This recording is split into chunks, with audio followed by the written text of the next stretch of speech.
مش فتحوا سجن غوانتانامو، استعملوا قانون العسكري. هذا كله عملوه جابوه من إسرائيل. يعني بعد 7 أكتوبر قديش زاد القمع؟ قديش فرق عليكم؟ يعني من 0 ل 100. تقول إنه إحنا مش راح نشغل عنا أي حد اللي دخل نزل مظاهرات وهو طالب.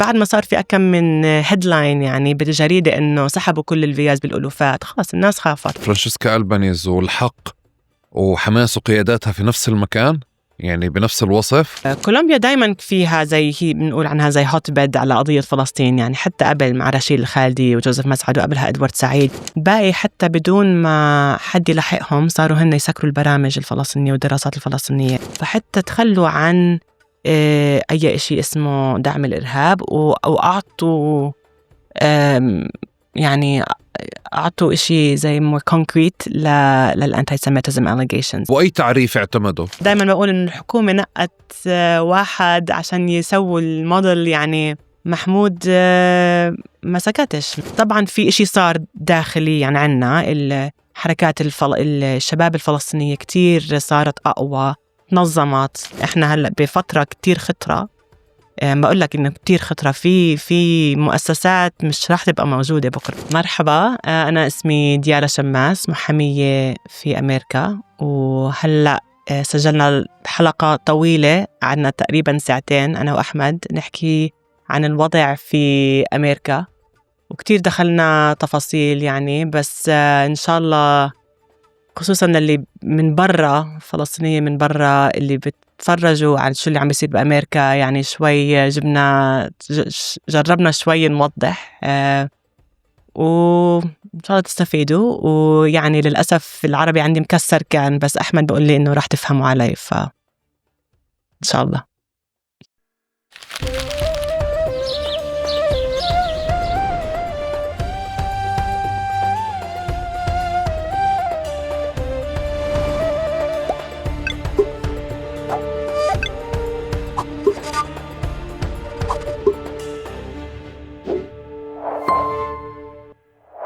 مرحبا وأهلا وسهلا فيكم في حلقة جديدة من بودكاست تقارب. معكم أنا أحمد البيقاوي، وضيفتي لليوم العزيزة ديالة شماس. في أمريكا سمعنا كثير عن التظاهرات اللي موجودة جوا الجامعات، كيف الطلاب خيموا، فرضوا مساحة ورفعوا صوتهم ضد القمع وضد الإبادة في غزة بشكل أساسي. وكمان كان في مستوى آخر لهذه النقاشات على مستوى محلي، القمع اللي موجود في أمريكا ضد الحركات الطلابية، ضد الأطر الطلابية، ضد المؤسسات اللي بلشت فعليا أو بلشت الحكومة الإسرائيلية تعمله ما بعد 7 أكتوبر. نقدرش نفصل الإشي الداخلي اللي موجود عن الإشي الخارجي. لهيك منخوض هذا الحوار لنتعرف كمان على خلفيات النشاط اللي موجودة في أمريكا، 1 و2 الكلف اللي موجودة هناك أو التحديات اللي موجودة هناك على مستوى النشاطات وعلى مستوى الجمعيات والمؤسسات والطلاب والنشطاء اللي بتم ملاحقتهم، قمعهم واعتقالهم. يمكن باتصال مع بعض الأصدقاء بتسمعوا من إنه تم إلغاء فيزا فلان أو فلان خايف على الفيزا تبعته في أمريكا إذا أهله موجودين. وإذا عندكم أصدقاء موجودين في أمريكا مثلي لهم علاقة بالنشاطات الفلسطينية، بتلاقوا إنه ممكن تكونوا تحكوا معهم على تليفون، فصاروا يخافوا ويشيروا فعليا انه في FBI كان عندهم قبل فترة في البيت او تفصيلي ما مثل هيك يعني. فمستوى قمع عم نسمع عنه كجديد، احنا بنسمع عنه جديد بس هو كان موجود هناك، عم بتسيس او قاعد بتم تسييسه بسياق سبق وتم تسييسه فيه من 11 سبتمبر لليوم. في هذا الحوار منشوف السنتين هدول شو صار مع الفلسطينيين، بنحكي عن تسييس القوانين وبنحكي عن جدوى الرد على المحاكم المسيسة، كمان بالقوانين بذات المحاكم المسيسة وبالقوانين المسيسة. وبنفس الوقت شفنا كمان كيف انه بما قبل 7 أكتوبر كان بيتم ملاحقة النشطاء، المؤسسات والأطر الشبابية بقوانين مكافحة الإرهاب أكتر أو دعم الإرهاب. بس اليوم كمان كيف بتم ملاحقة هدول النشطاء والأطر بشي جديد أو يجري استخدامه بهذا الشكل بهذا المستوى بشكل جديد، اللي هو معاداة السامية وربطها بقوانين لها علاقة بالسياسات الخارجية لأمريكا. مع ديالا لأنها محامية ولأنه ناشطة كمان حقوقية، بنخوض النقاش القانوني والنقاش السياسي بنفس الوقت، وبتحكي لنا كمان في هذا الحوار عن أهمية التنظيم وأهمية الأطر المنظمة، وكيف فعليا الأطر اللي اشتغلت على حالها سابقا على مستوى مؤسسات وحركات طلابية اهتمت بتنظيم نفسها، كيف اليوم هي اللي عم بتضاين حالها. ويمكن بخلص الحوار بتون أو بنبرة صوتية بتحذرنا أو بتنبهنا من واقع ما قد يكون أصعب من حظر المؤسسات، مؤسسة الحق والميزان والهيئة اللي سمعنا عنه مؤخرا، ويمكن يكون في تبعات أخرى مثل ما بتحكي لنا، مش عارفين لسه ترامب شو ممكن ياخد كمان إجراءات. قبل ما نبلش بهذه الحلقة بدي أشكركم مقدما على مشاركتكم هذا المحتوى مع كل حدا ممكن يكون مهتم فيه. شكرا على اشتراككم في قنوات اليوتيوب وقنوات الاستماع، وشكرا على اشتراككم برضو في النشرة البريدية للي بحب الكواليس، كواليس تسجيل الحلقات تبعتنا، وكمان كيف بنعمل تقارب ومعلومات وتفاصيل بنشاركها تعلمناها عن صناعة الإعلام بنحب نشارككم إياها. وشكرا أيضا للعزيز حاتم محتسب اللي اقترح هذه الحلقة بالأساس ووصلنا مع ديالا، وشكرا أيضا للعزيزة ديانا بطو على مساعدتها في تيسير كمان هذه الحلقة. وبهيك بنبدأ. الساعة لسه قبل 10، بكير نبلش. بدك على 10؟ هو أنت اللي وصلتي بدري، يعني وصلتي بدري موعد تسجيلنا 10 وعم نسجل 9:57. هاي لأول مرة فعليا في تقارب. أهلا وسهلا فيك ويسعد صباحك. أهلا فيك. إحنا إمتى أول مرة عملنا هذا الاتصال؟ قبل شهرين؟ لا قبل، حتى أنا لسه كنت بأمريكا ولسه بدي أطلع كمان شهرين. أنت ضحكت علي كيف عملت لك موعد بعد شهرين، يعني بس الأمريكان هيك بسووه. إحنا فعليا يعني كان الحكي فزمان بشهر 6، صح؟ شهر 6 يمكن هيك إشي. حكينا. قبل العقوبات، قبل آخر راوند يعني. ومن وقتها صارت أحداث كتيرة، بس مهم أحكي إنه هذا أبعد موعد. أنت إجيتي يعني فيها خصوصيتين هاي الحلقة، إنك أنت إجيتي بدري يعني كما يجب، وجايبة قهوتك معك، يعني هاي قصة تانية. ووقت موعد التسجيل يعني حاطين موعد إحنا هيك قبل شهرين ولا شهرين ونص. فالحمد لله على سلامتك، وأهلا وسهلا فيكي ونورتي. احكي لي. الله يسلمك. ما أنت مش بدك هذا اللقاء عشان تفهم أمريكا أكتر، فهي أول إشي يعني. يا فتاح النظام يا غير عليم. كليا. يا فتاح يا عليم. طيب كنت في أمريكا أنت ونزلتي على البلد. أوكي. صح. وزي ما حكيت لك فعليا أنت يعني عايشة هلا بوقت وفقا للتشيك ليست أو الأشياء اللي بنعيشها في البلد من 10 سنين ل10 سنين كلها قاعدة بتصير هاي الأيام. وكمان في أمريكا مستوى القمع عم بيكون كتير عالي. قديه أصلا الهيك يعني سؤال لسه يا هادي يا فتاح يا عليم، قديه بنفع نعمل هذه المقارنة بين قمع أمريكا للمسلمين والعرب بشكل عام وقمع إسرائيل للفلسطينيين وبالبلاد المحيطة؟ هي مقارنة صعبة، بس يعني في علاقة مباشرة يعني بين القمع اللي هناك والقمع اللي عم بيصير هون. فيش مقارنة طبعا. هون احتلال وحواجز وحرب إبادة بغزة، وهناك أكتر بيروقراطي. بس إنه إحنا اللي رح نحكي عنه كمان كيف اللي بيصير هناك له علاقة مع اللي بيصير هون. إنه كتير منه هلا بلشنا بالكلمات الإنجليزية اللي رح تطلع ورح تساعدني فيها. يلا. إنه القمع الأمريكاني it enables القمع الإسرائيلي الاحتلال. يعني خصوصا هذا صار شيء كتير بارز آخر فترة، اللي أي حد بيفتح تمه على فلسطين بيبقى نشيط، بنزل يعني مظاهرات. كل هاي يعني كل اللي عم بيصير هناك بس عشان إسرائيل تقدر تكمل الحرب بدون ما حد يقول لهم لا بأمريكا. إحنا بنسمع وبنعرف كمان يعني إنه في تبادل خبرات طوال الوقت موجود، على مستوى استخباراتي، على مستوى قمع، على مستوى شرطي وهيك، وطوال الوقت كان في كامبينز بتربط المساحتين ببعض. فعلا في تشابه في الأدوات والتدريبات، يعني حقيقة موجودة بشكل كبير، أو إحنا بنشوفها في كامبينز محدودة؟ شوف، في تشابه، بس طبعا بكل سياق وبكل كونتكست رح يبقى بيطبق يعني بشكل غير. هلأ آخر فترة عم نشوف إحنا بنسمع بالحملات كتير militarization of the police، كيف بالعربي militarization؟ عسكرة الشرطة. عسكرة الشرطة. ومش بس الشرطة، كمان الآيس اللي هي الهجرة، تعاون الهجرة بأمريكا. كل هذا يعني في مثلا أدوات، في بتدربوا، بيجوا هون يتدربوا، يعني بيجوا على إسرائيل يتدربوا، بروحوا هناك، بسافروا مدربين إسرائيلية يدربوا هناك يعني الشرطة. بس مش بس بالناحية هيك تقنيكية، كمان في القانون اللي في زي ديالوج، في تبادل أو لا تبادل. أوكي. راح بعدين من هلا يسمعون. حكيت لك لا تتردديش بالموضوع الإنجليزي. راح نرتب كل موضوع التحرير والترجمة، راح تكون موجودة وحاضرة. طيب.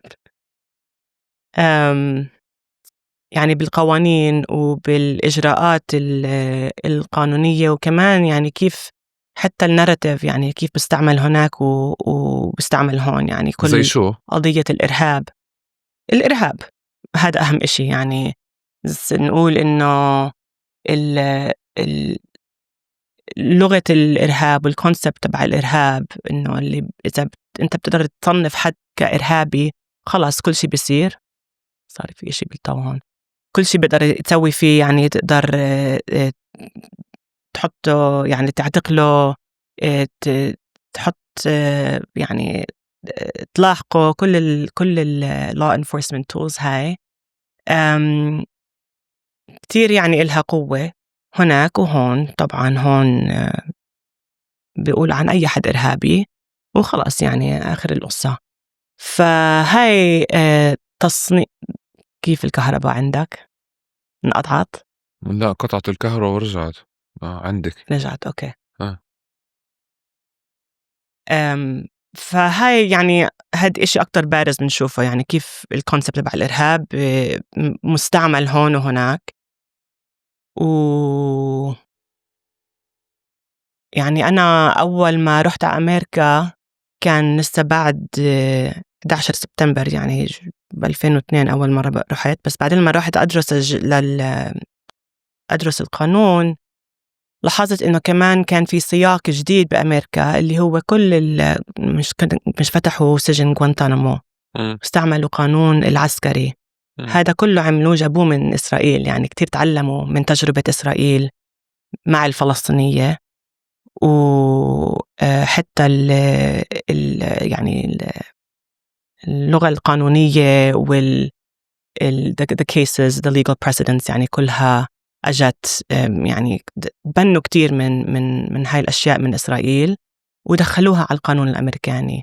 فمش بس يعني من ناحية تدريب وسلاح وتكنولوجية وهيك، بس كمان يعني من ناحية قانونية. أوكي. بعد 7 أكتوبر القمع اللي إحنا كنا نسمع عنه، يعني من يمكن من 2000 إذا بدنا نعمله ورح نخط تفاصيله أكتر، بس كان بيطلع وبنزل هيك بأوقات. بعد 7 أكتوبر قديش زاد القمع؟ قديش فرق عليكم؟ يعني من 0 ل 100. 7 أكتوبر زي ما هون كانت زي يعني سبارك، إنه في عندهم عدة يعني في لليمين الأمريكاني، مش بس اليمين على فكرة، للدولة عدة أشياء بدهم ي to impose. استعملوا بعد 11 أكتوبر 10 أكتوبر كل شيء صار، يعني كل اللي في إشي اسمه Project Heritage، بعرفش إذا سامعين فيه، اللي هو مشروع مؤسسة اسمها The Heritage Foundation، اللي هي يعني think tank أمريكانية قريبة على يعني اليمين، كمان صهيونية بأمريكا. بعد أظني أكم من يوم بعد 10 أكتوبر نزلوا بروجرام كامل كيف بدهم يدمروا المؤسسات، كيف بدهم يدمروا الجامعات، يعني كل التخطيطات اللي كانت موجودة من قبل قدروا يطبقوها بعد 10 أكتوبر. يعني انفتحت الطريق بشكل كامل، زي ما يعني إسرائيل تصرفت بغزة، يعني محدش حكى لهم لا بعد. وديالا عم نحكي فعليا أول 3 شهور لما بنحكى على حظر مجموعات أو نوادي فلسطينية مثل SGP أو حالات الاعتقالات اللي موجودة. شفت أرقام بتحكي بأول 3 شهور وتجاوز الرقم 1000. يعني حجز استهداف ناشطين يمكن أكتر، أو يعني ما بين احتجاز وغيرهم تجاوز 1000. احنا بنعرفش الأرقام حتى. يعني Palestine Legal اللي هي مؤسسة قانونية بأمريكا بتدافع عن حقوق الفلسطينيين، وكمان اللي يعني بتضامنوا مع الفلسطينيين، عندهم هن شوية إحصائيات وهيك وأرقام. هم بيحكوا أول 3 شهور عندهم 1037 كيس، 1037 حالة. أنا صرت أحكي كيس كمان، وهذا ولا إشي. أكيد هو كتير يعني كتير أكتر. يعني إحنا كنا بنعرف ناس صار إشي معهم بالشغل أو طردوهم أو صار يعني كان في إجراءات ضدهم، ما حكوا مع مؤسسات، بس صارت يعني إشي صار معروف. يعني فيش حدا ضل ما كان في نوع من ال consequences أي حدا فتح صوته يعني. مشكلة كبيرة، بس بنفس الوقت كتير الناس انضموا لحركة التضامن مع الفلسطينية. فصعب الواحد يقارن، يعني مش بس I don't know how to say it. لا احنا مش عم نقارن. بظن انه يعني بالاساس اصلا في اشي، في حالة تضامن كبيرة احنا بتوصل لمنطقتنا بهذا الشكل.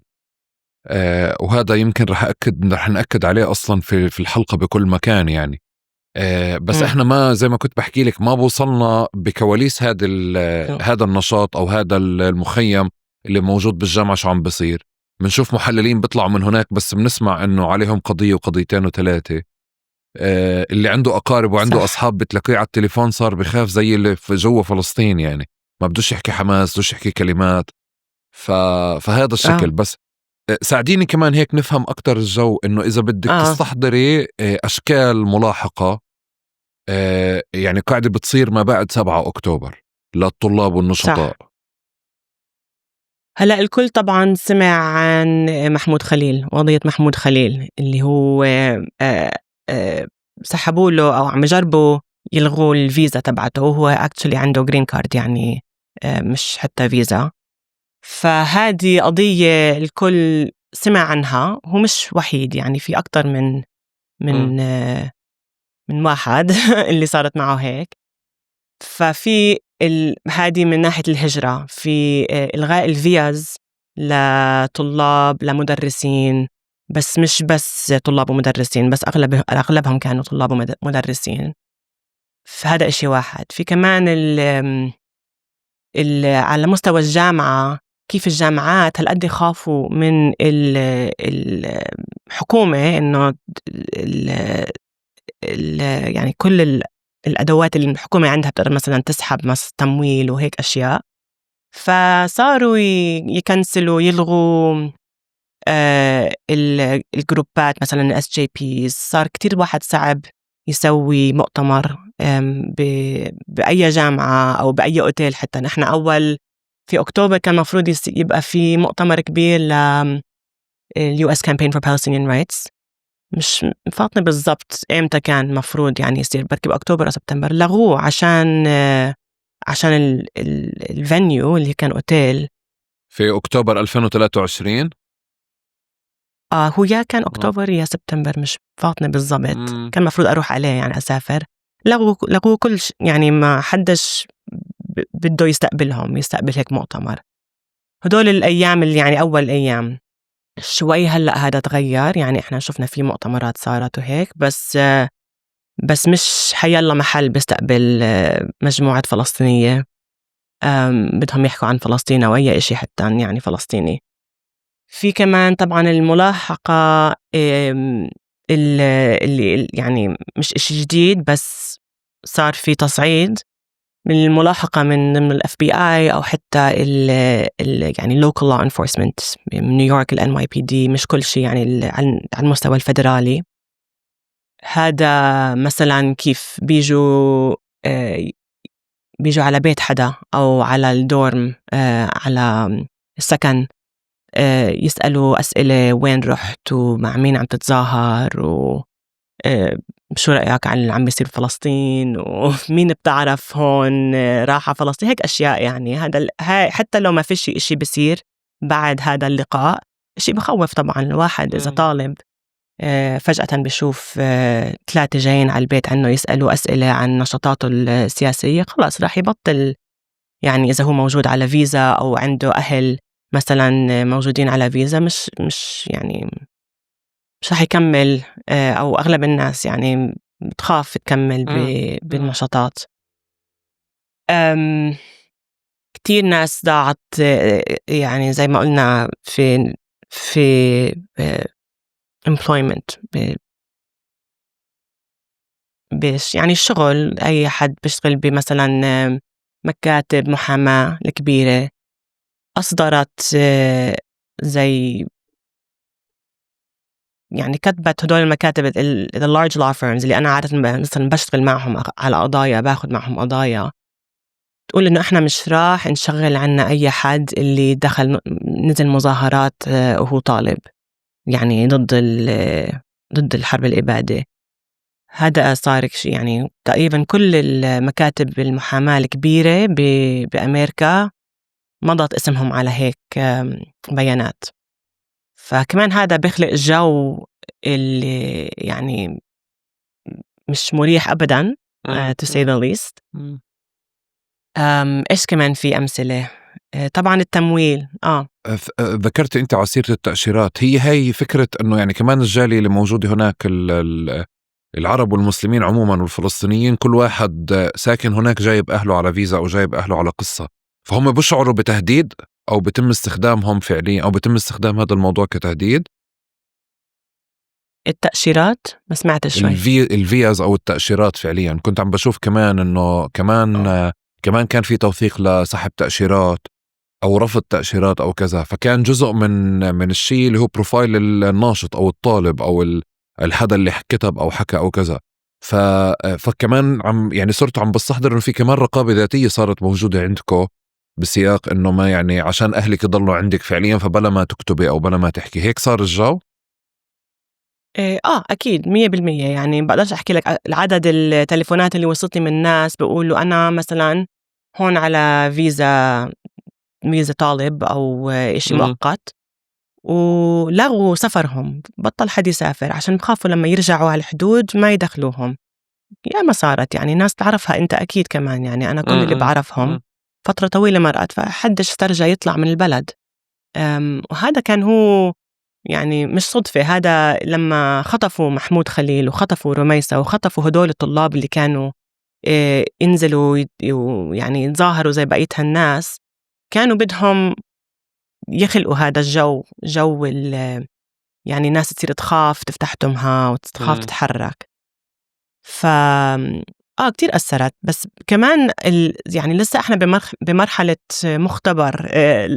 يعني مرات بنشوف مثلا في فترة سحبوا كل الفيز اوتوماتيكلي، يعني ألوفات من الأسامي سحبوهم الفيز، وصار في بعدين إجراءات بالمحاكم ورجعوهم.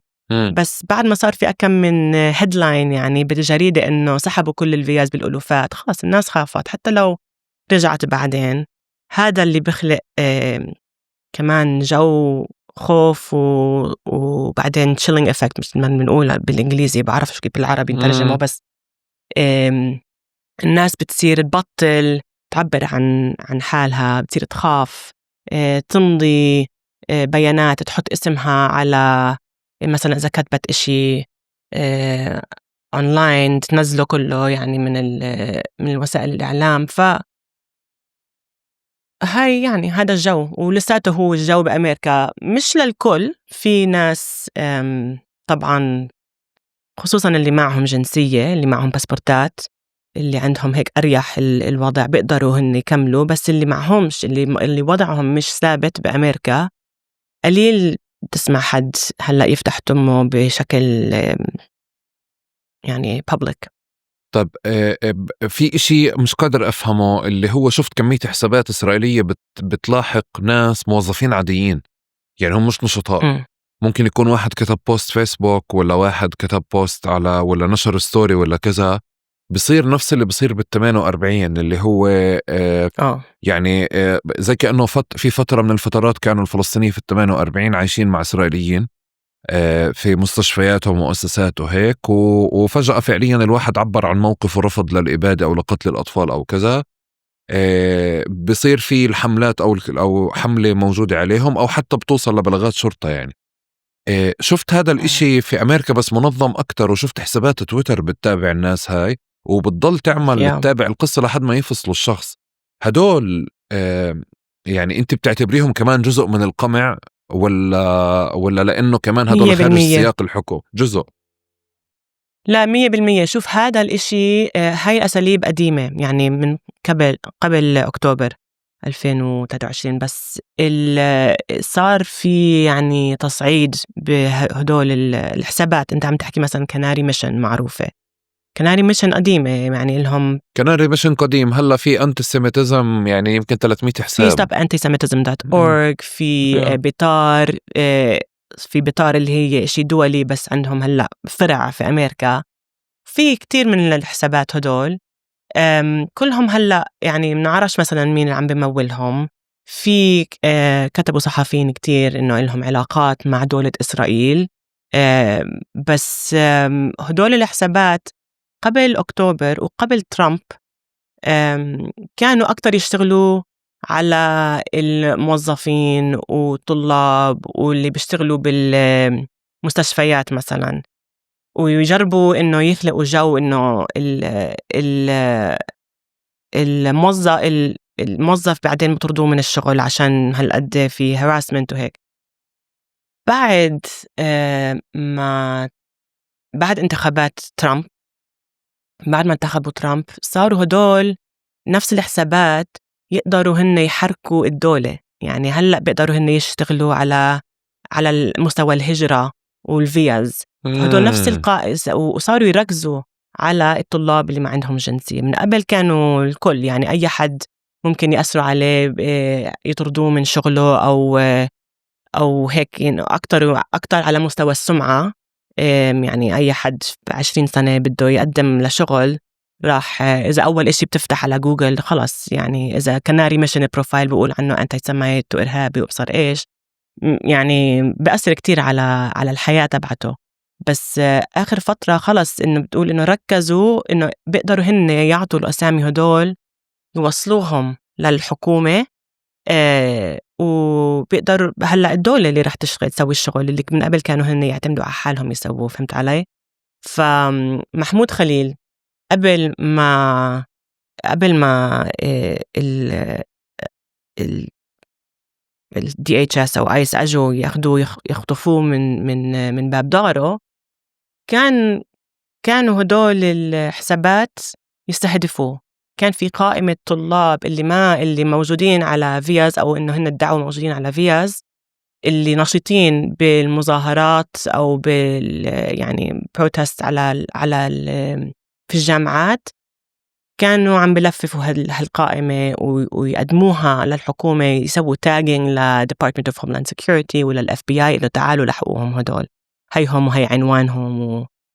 فهذا الإشي شفناه أجدد، إنه نقول البرايفت أكتورز هدول اللي مش يعني مش من الحكومة نفسها، صاروا يقدروا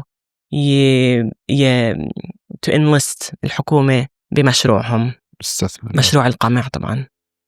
طيب ديالا، انت في علاقة لفكرة انك انت انولدتي في القدس وفي هاي البيئة المليانة قمع والمشاهد هذه عشان تطلعي فعليا على امريكا وكمان تلاحق القمع وتشتغلي على هذا الموضوع، ولا يعني لقيتي حالك هون؟ طبعا في علاقة. يعني أنا رحت على أمريكا أول عشان أدرس. لما يعني تخرجت ورحت على الجامعة هناك، وبعدين رجعت هون اشتغلت أكم من سنة في مجال حقوق الإنسان. اشتغلت بمؤسسة بتسالم، ورجعت على أمريكا أدرس قانون. يعني كنت مفكرة أدرس قانون دولي وأرجع وأشتغل في واحدة من هالمؤسسات هون، يعني مؤسسة حقوق إنسان، أو أشتغل على صعيد القانون الدولي وهيك. طبعا القضية الفلسطينية. بس الحقيقة صارت رحت على أمريكا وأنا بالجامعة يعني بدرس يعني law school هناك، يعني زي تخصص. صرت أشتغل، يعني كان عشان بال2007 إحنا عم نحكي، لسه كل أمريكا كانت بهالسياق يعني post 9/11، يعني بعد 11 سبتمبر. وكانت غوانتانامو لساتها هي فاتحة للأسف اليوم. بس في كل الحصص اللي أخذتها يعني ال الجو اللي إذا حدا بده مثلا يدرس حقوق إنسان، كتير كان الحكي على هدول الاحتياجات الأمريكانية. لا، إيش الكلمة؟ ساعدني. شو هي؟ violations. احتيال. احتكاك. violation، اللي هو الاعتداءات. اعتداءات، مثلا اعتداءات، بس كان في كلمة تانية. هلا بنشوفها. بس أنا أوكي. زي قلت، يعني لغة انتهاكات. القانون العسكري. انتهاكات. إيش هي؟ انتهاكات. انتهاكات. بالضبط، هاي هي الكلمة. مثلا غوانتانامو وكل لغة القانون العسكري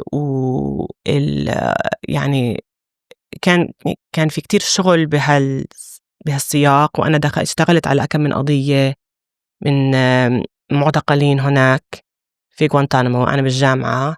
فكان هذا زي فتح عالم آخر علي، ما كنتش هالقد بعرف إشي عنه. يعني حتى لو أنا درست هناك قبل يعني 4 سنين، كنت أصغر وكان لسه يعني الوعي عندي ما كنتش منتبهة للكونتكست الأمريكاني. يعني كنت أكتر بس هناك كطالبة وبس بالجامعة، ومش عم يعني بنتبه كتير للي عم بيصير حوالي بنفس بشكل هيك محلي. بعد ما تخرجت من يعني أخذت الدكتوراه القانون، رحت اشتغلت في مؤسسة اللي كانت جديدة بتشتغل على هدول القضايا يعني يعني مع أي ناس أو قضية أول؟ أشخاص هلأ أوكي، صعب. للأسف بعد 15 سنة بأمريكا الواحد بطل يعرف يحكي عربي. بس معلش. على فكرة لا، أنت بس لأنك بتدوري على مصطلحات بزيادة، يعني زي بدك تختار المصطلح لأنك هلا محامية أكتر. بس لما كنا نحكي سابق هون يعني بعرف هم كان هذا اللي الإشي بيصير. فأنت فعليا لا هلا يعني أنت أصلا محامية باللاوعي، فتتصرفيش كمحامية هلا باختيار المصطلحات بدقة. رواق. لازم الواحد يبقى شوي دقيق يعني. بس لا، اللي كنت يعني اشتغلت بأول كم سنة، قلت خليني قبل ما أرجع على البلاد أشتغل يعني كونتكست الغريب وفشي. مثلا مش أنا هويتي قلت بحكيش عبري، مش رح أدخل أشتغل بالمحاكم الإسرائيلية، مش رح أكون محامية بالضفة هون. يعني الخيارات معروفة، أروح أشتغل بالUN، أروح أشتغل بواحدة من يعني 10 مؤسسات هون اللي بيسووا أكتر هيك قانون دولي وريبورت وهيك. خليني هيك أخذ تجربة أكتر يعني technical. فاشتغلت مع أخذت قضايا اللي هي لها علاقة بالقمع ضد المسلمين أو الجالية المسلمة أو العرب أو اللي الدول اللي بتفكرهم عرب أو مسلمين، يعني مثلا السيكس أو الساوث ايجنز بأمريكا. اللي كانوا يعانوا من يعني عدة من الأشياء، السيرفيلانس اللي هي الرقابة و يعني كل قصص ال FBI اللي بتيجي بتلحق أي حد تسأله عن رأيه ودينه وين بيصلي ومع مين بيصلي وإذا هو سلفي ولا شو دينه. يعني كل هاي الأشياء كانت تصير كتير، يعني من الحياة اليومية للمسلمين بأمريكا كانت يعني هذا جزء كبير منها. وكان في حركة يعني civil rights community، قضايا بتجرب يعني تشتغل على هاي المواضيع. وصفيت يعني كتير حبيت أشتغل أخذ قضايا مع يعني ناس، مش بس أكتب تقارير أو أسوي إشي هيك أبستراكت. فاشتغلت صفيت بركي 5-6 سنين بهاي المؤسسة اللي لساتها موجودة ولساتني بشتغل معها يعني، بس أنا يعني هلأ شغلي محل تاني على هدول القضايا. مثلا رافعنا قضية ضد ال NYPD لما اكتشفنا إنه كانوا يبعتوا جواسيس أو informants undercovers بالمساجد في نيويورك يتسمعوا عشان الناس بتحكي وإيش الإمام عم بيقول بصلاة الجمعة، أو إذا مثلا حتى كانوا يكتبوا إذا قناة الجزيرة مضوية بالمقهى أو هيك، يعني أشياء سخيفة. بس يعني كل هذا كان جزء كمان من الجو البوست 9/11 بأمريكا، ودخلت فيه يعني اشتغلت فيه سنين. بس بعد فترة قلت أنا يعني في إشي ناقص. بس أنا أول إشي رحت أنا فلسطينية وبدي يعني أركز شغلي أكتر على القضية هون، يعني أكتر هيك أدخل. يعني دخلت كتير بأمريكا بالأشياء المحلية هاي طبعا مهمة وضرورية، وأنا بفهم كيف إلها علاقة بالوضع هون. عشان هيك أنا يعني أنا رحت لهناك طبعا. بس قلت أوكي بدي أسوي سويتش بالكارير، يعني ألاقي كيف بقدر أبقى محامية بس كمان أشتغل على قضايا فلسطينية ونسمي فلسطين، مش بس سياق يبقى إسلاموفوبيا أو إشي بس إنه تمييز ضد التمييز عنصري أو تمييز ديني، اللي هو هذا كتير إشي أمريكاني. قاموا كل السياسة من المفهوم. يعني كتير أسهل بأمريكا الواحد يروح على المحكمة يقول أنا ما أعطونيش هذا يعني مثلا طردوني من شغلي عشان أنا مسلم أو أنا من كذا بلد وهيك، بس مش عشان أنا رأيي، يعني أنا كنت بدافع عن فلسطين. إذا بدك مثلا تفتح مؤسسة بكل البوست 9/11 كونتكست، صار في زي نوع من الاندستري إنه طبعا كانت ضرورية، إنه في قمع ضد المسلمين، في صناعة، في إسلاموفوبيا، في ملاحقة ناس يعني عشان دينهم وآرائهم. بس تجيب سيرة فلسطين الكل بسكت. يعني إذا بدك تشتغل كمؤسسة وتاخد تمويل وتقدر يعني تكمل شغلك على كل هدول القضايا، أحسن إنه ما تربطهم بإشي أكتر، يعني ما تحلل الإشي له علاقة بفلسطين أو له علاقة حتى إشي يعني له علاقة بالسياسة الخارجية الأمريكانية. صار كتير دومستيك هذا، وأنا دخلت فيه الموضوع كمان يعني. فanyway بعرفش كيف إحنا وصلنا لهون. بلشت أفتش على محل بقدر أشتغل أكمل شغلي اللي هو محلي ضد القمع يعني movement support، بس كمان إنه بيقدر يبقى أكتر مسيس يمكن مسيس، وخصوصا يعني أقدر أحكي كلمة فلسطين وأشتغل مع الجالية الفلسطينية كجالية فلسطينية، مش شرط كجالية يعني أقلية إسلامية أو قديش أخذك أقلية. وقت لاكتشفتي هذا الشيء أو شعرتي هذا الشعور بعد كم سنة؟ لا، هو كنت دايما يعني مش إنه ما كانش في زي لحظة معينة، بس أول إشي كنت عم بتعلم كتير أشياء. كنت يعني لسه كمحامية جديدة فيعني ما كانش في كتير يعني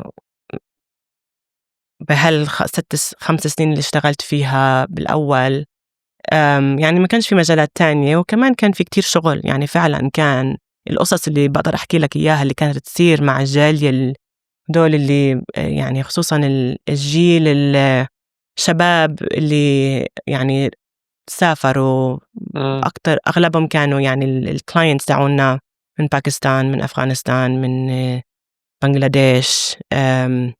يعني كان في قمع عن جد. أي حد شوي بسأل يعني أو شوي ضد السياسة الخارجية الأمريكانية، يعني كل الدولة بتنزل عليه، يعني الناس دخلت السجن. فمش إنه ما كانش إشي مهم وهيك، بس أنا يعني بعد فترة كنت بدي أرجع ل...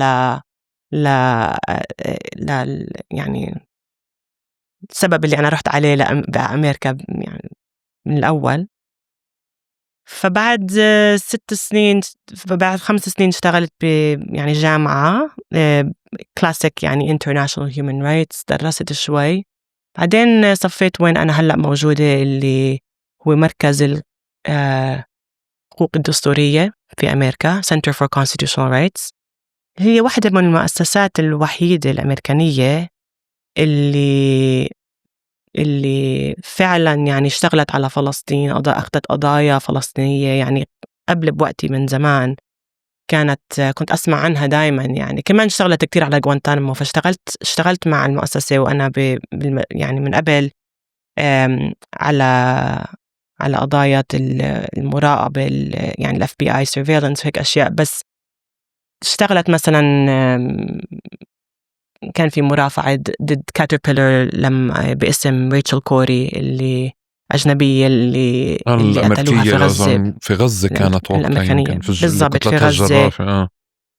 أنت من زمان شغالة؟ لا، هن قبلي. أنا ما عم بحكي لك عشان هيك أوكي. أنت أنا كنت يعني أوكي اتجهت عشان هيك. لهاي المؤسسة. كانوا معروفين يعني من المؤسسات الوحيدة بأمريكا اللي كانت إمتى رحت تشتغل على أمريكا؟ قانون الدولي. رحت أدرس تاني مرة لما رحت على جامعة على أدرس قانون ب 2007. تخرجت ب 2011. اشتغلت 4 سنين وشوي، 5 سنين تقريبا بالمحل الأول يعني كلير اسمه، مع الجالية المسلمة بنيويورك. يعني كتير الشغل كان هذا المحلي. بعدين من 2017 بلشت بCCR وين أنا هلأ موجودة. وديالا أنت عيلتك مسيسة؟ أهلك مسيسين؟ مسيسة. يعني نشأت ببيئة إيه مسيسة؟ بتقدر تقول يعني مسيسة وطنية. يعني أنا اتربيت ببيت كتير يعني ماما كانت كتير نشيطة بالحركة النسوية الفلسطينية. هي أسست مركز المرأة للإرشاد القانوني والاجتماعي هون في رام الله والقدس، وعندهم عدة من المكاتب. وأبوي كمان يعني هو أمريكاني أصله لبناني، بس أجا هون بأواخر السبعينات وقعد فبنناه فلسطيني. هو كمان يعني بيشتغل بمجال حقوق الإنسان، وواحد من مؤسسين الحق، حتى مؤسسة الحق. بقدر تقول إنه يعني جو الدار كان وطني متسيس. كان دايما في نقاشات، ويعني يجروني معي أهلي يجروني معهم للاجتماعات عشان وين بدي أروح، فأسمع كل الحكي هذا. آه. أوه. أنت يعني ما كانش عندك كتير خيارات، يعني إنه واضح إنك بالضبط. اتبرمجتي إنك تكوني هون. بس كمان من مكان تاني بالضبط. في إذا بدنا نستحضر بمسارك قصة أو حادثة صارت اللي خلتك أكثر يعني اشتباكا أو أكثر إقبالا أو أكثر انشغالا بفلسطين وضد الاحتلال والقمع، شو بتستحضري أول قصة شهدتيها؟ هي بعرفش إذا في قصة معينة، بس المشاهد اللي يعني إحنا سكان بيت حنينة، بعرفش إذا بتعرف وين بيت حنينة، بالقدس الشرقية. ودارنا قبال يم كانت يعني لأ مش متذكرة حتى أنه سنة، بس كنت صغيرة. حطوا حاجز اللي هو كان حاجز بيت حنينة أو حاجز ضاحية البريد قدام باب دارنا، يعني كم من متر من باب دارنا. فأول يعني السنين اللي وأنا وعيت فيها كان في نقطة جيش، وكان أكبر يعني معبر بين رام الله والقدس، هذا قبل ما يفتحوا حاجز قلنديا وقبل ما يفتحوا يعني قبل الانتفاضة الثانية.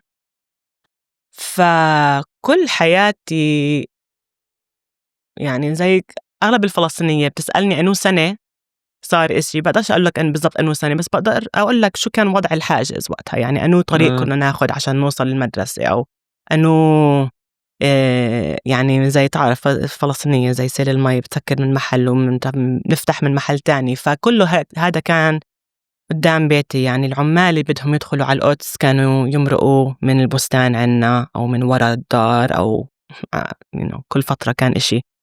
فالمناظر هاي كلها يعني إنه الشباب اللي يمسكوهم على الحاجز يضربوا فيهم، القمع بشكل يومي، يعني أي حد بده يتحرك. كان يعني كانت المشاهد هاي كلها يعني وعيت عليها. وهذا أكتر إشي. يعني كمان مدرستي كانت بالقدس الغربية، كانت فترة طويلة لازم نمرق على الحاجز عشان نوصل المدرسة حتى لو إحنا بالقدس، يعني بس هيك حطوا الباب بكم من متر لقدام. أي حد يعني هذا إشي طبيعي بكبر بشوف جيش قدام وجهه كل يوم وكل القصص اللي بتصير هاي، يعني طبعا بده. بس هاي الناس تتعود عليها ديالا كمان. يعني انت عم بتجربي توصف المشهد العام الكبير اللي كلياتنا بننشأ تحته، بس في يعني يمكن بلغة تاني في كف أكلتيه أو شفتي حدا بياكله اللي كفوف مش بس كف. آه آه هو سؤال الكفوف هاد. أكيد. طيب. يعني أكتر إشي أنا بتذكره لما ماما كانت يعني شوف الشباب كانوا يمسكوهم على الحاجز ويعذبوهم، يعني يخلوهم واقفين ساعات قدام الدار ومنقدرش نسوي إشي. يعني نقطة هي يعني الجيش موجود وين ما كان، بس ماما كانت دايما تصر إنه لما هذا الإشي عم بيصير، إذا مثلا في شاب عم بتعذب تروح توقف، إذا ما تقدر تحكي إشي أو يعني إذا فيش مجال، بس هيك الصورة اللي عندي براسي إنه ماما هيك واقفة مع إيديها على خصرها، بس إنه أنا عم بتفرج، أنا هون وبقدرش أسوي إشي، بس يعني مش رح نمرق الحياة اليومية، مش رح أكمل بالشغل وهيك. أنا شايفتكم. وبعرفش إذا هذا يعني عمره غير إشي، بس هي كانت تفكر يعني على قليلة هن الجيش ما يعرفوا إنه في حد عم بشهد اللي عم بسووه، وممكن بخففوا الضرب أو يخففوا الفترة اللي هن حاجزين الشباب هدول. طبعا كنت أنا أشوف هذا الإشي وأفتخر، بس كمان أخاف. فهدول واحدة من المناظر يعني اللي بتذكرها. يا أما أنا انحجزت بدي أروح أقطع الشارع أشتري حليب، وقرروا إنه يخلوني هيك أوقف ساعة زمان قبل ما أرجع على الدار. هدول اللحظات يعني الواحد ما بنساها، بس كمان الواحد بتذكرهاش كلها. يعني أنا الذكرى عندي على الآخر، أخوي عنده ذكرى كتير أحسن لهاي الأشياء، بس كانت يعني كانوا كتار. والواحد بعدين بتعودش، ما أظنش حد بتعود، بس الواحد عنده بعدين coping mechanisms إنه كيف بتصرف بهالمواقف. كيف صار يتعامل ويتجاوزها أول بأول يعني. إيه كمان، أو إذا كمان الواحد برفض يجرب يتجوزها، يعني إنه يا ما هي يا لما رحت أمريكا وشفت وكانت 11 سبتمبر، كنت تسمعي وكنا نسمع عن قمع وملاحقة وهيك، تفاجأتي بالمستوى وقتها لما صرت تشوف المشهد عن قرب؟ لا. أنا يعني بالأول لما كنت طالبة بالجامعة أصغر، يعني آخر 2002 طلعت. أنا تخرجت من مدرسة 2002 وطلعت 4 سنين.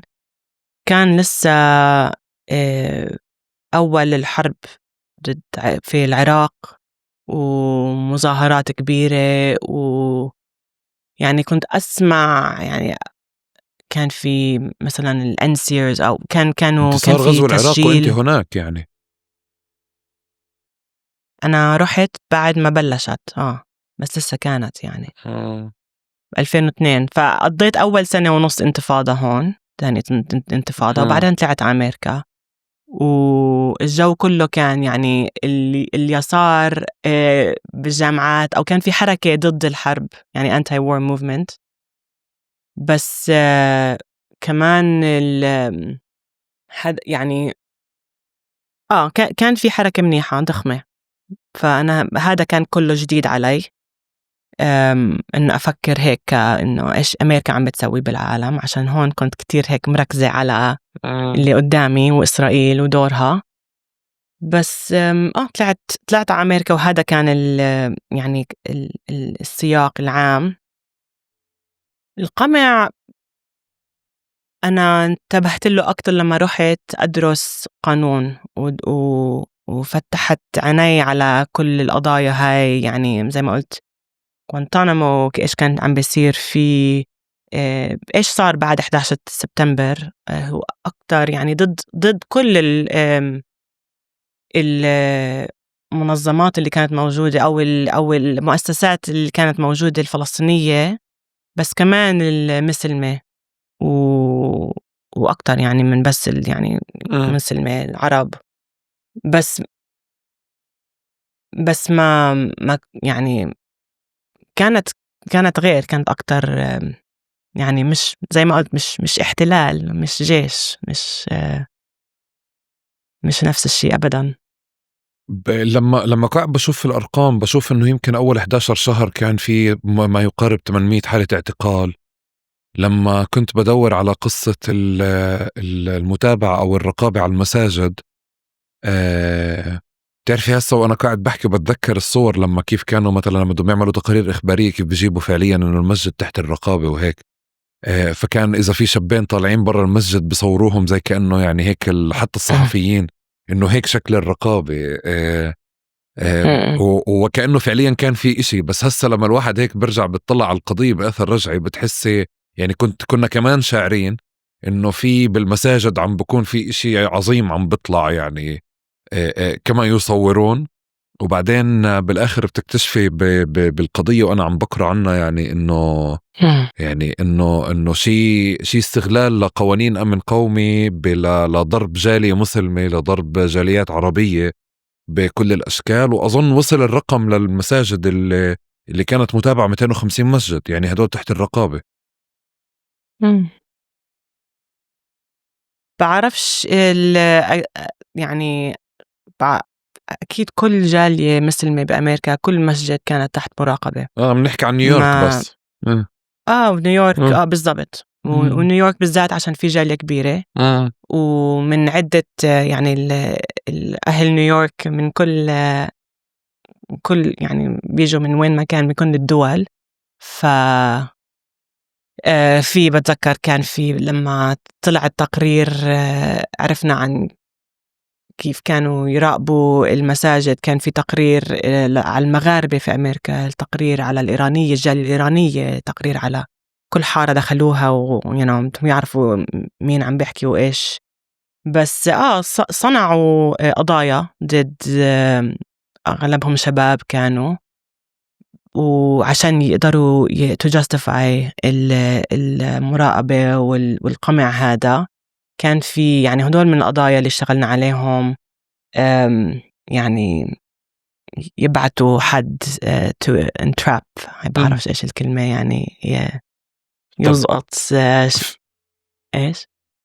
كنت بدي أسألك على الكلمة؟ قانون اسمه باتريوت، صح؟ Patriot Act. أوكي. كتير ناس تعرف هذا اسم القانون، بس هو جزء يعني من قوانين. هلا بعد 11 سبتمبر صار في عدة القوانين اللي مرقوهم تحت إنه بدهم يعني ضد الإرهاب، يعني أو الأمن الأمن القومي. القومي بالضبط. اللي أعطت قدرات لل FBI ولل Department of Homeland Security اللي ما كانت موجودة من قبل، أو اللي كانت يعني شوي أكتر هيك محدودة. بس خلص فلتوهم على الناس نحكي.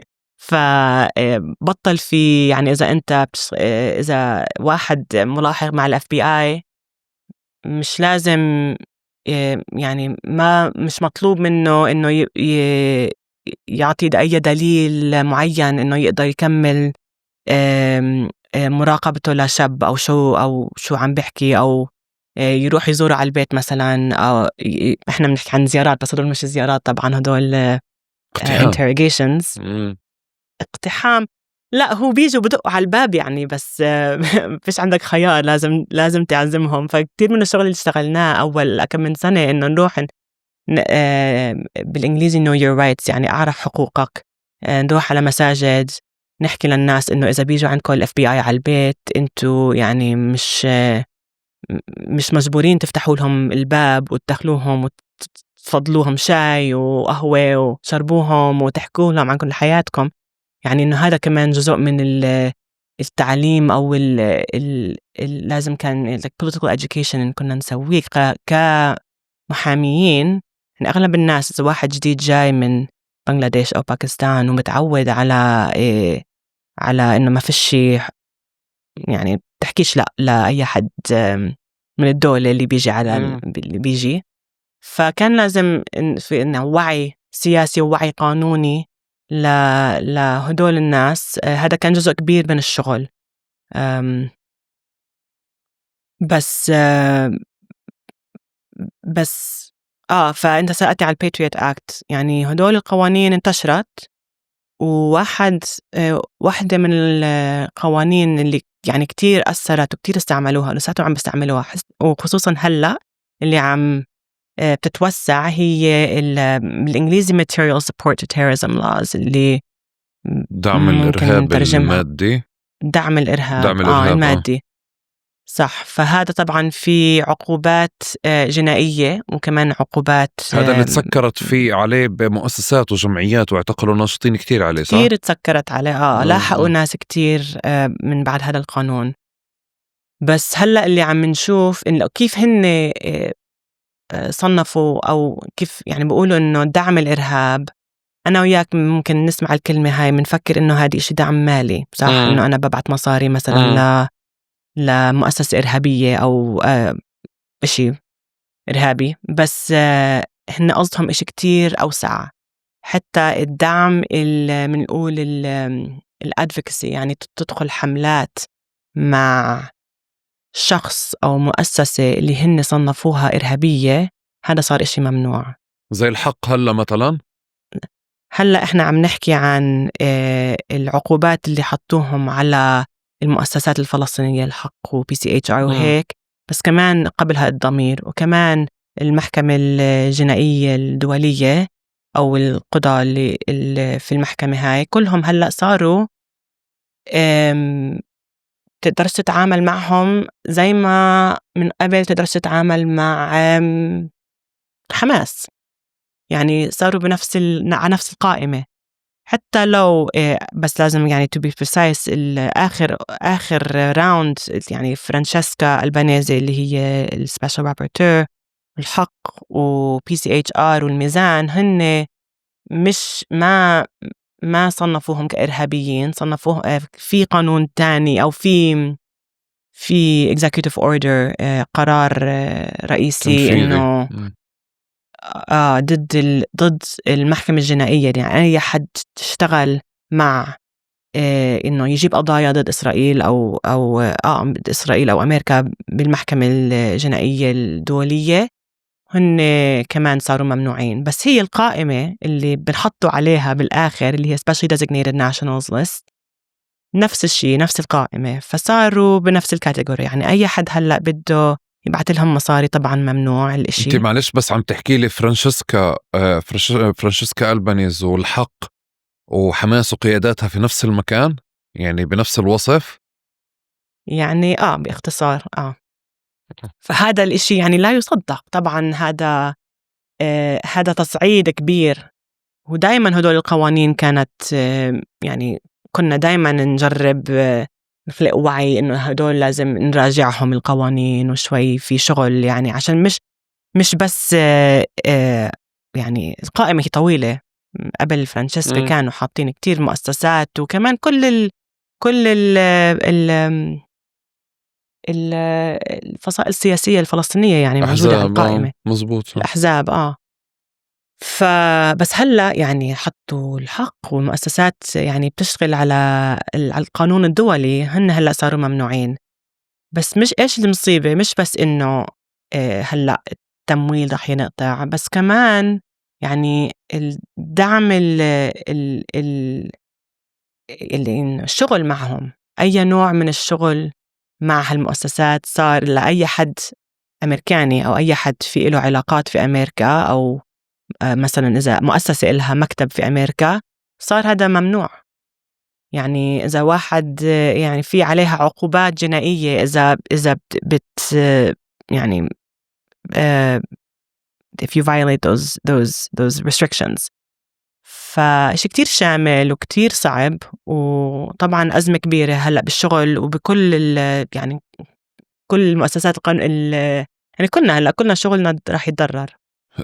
عندكم شغل كتير هسه الفترة الجاي انتو، يعني زاد شغلكم. بس عندي سؤال.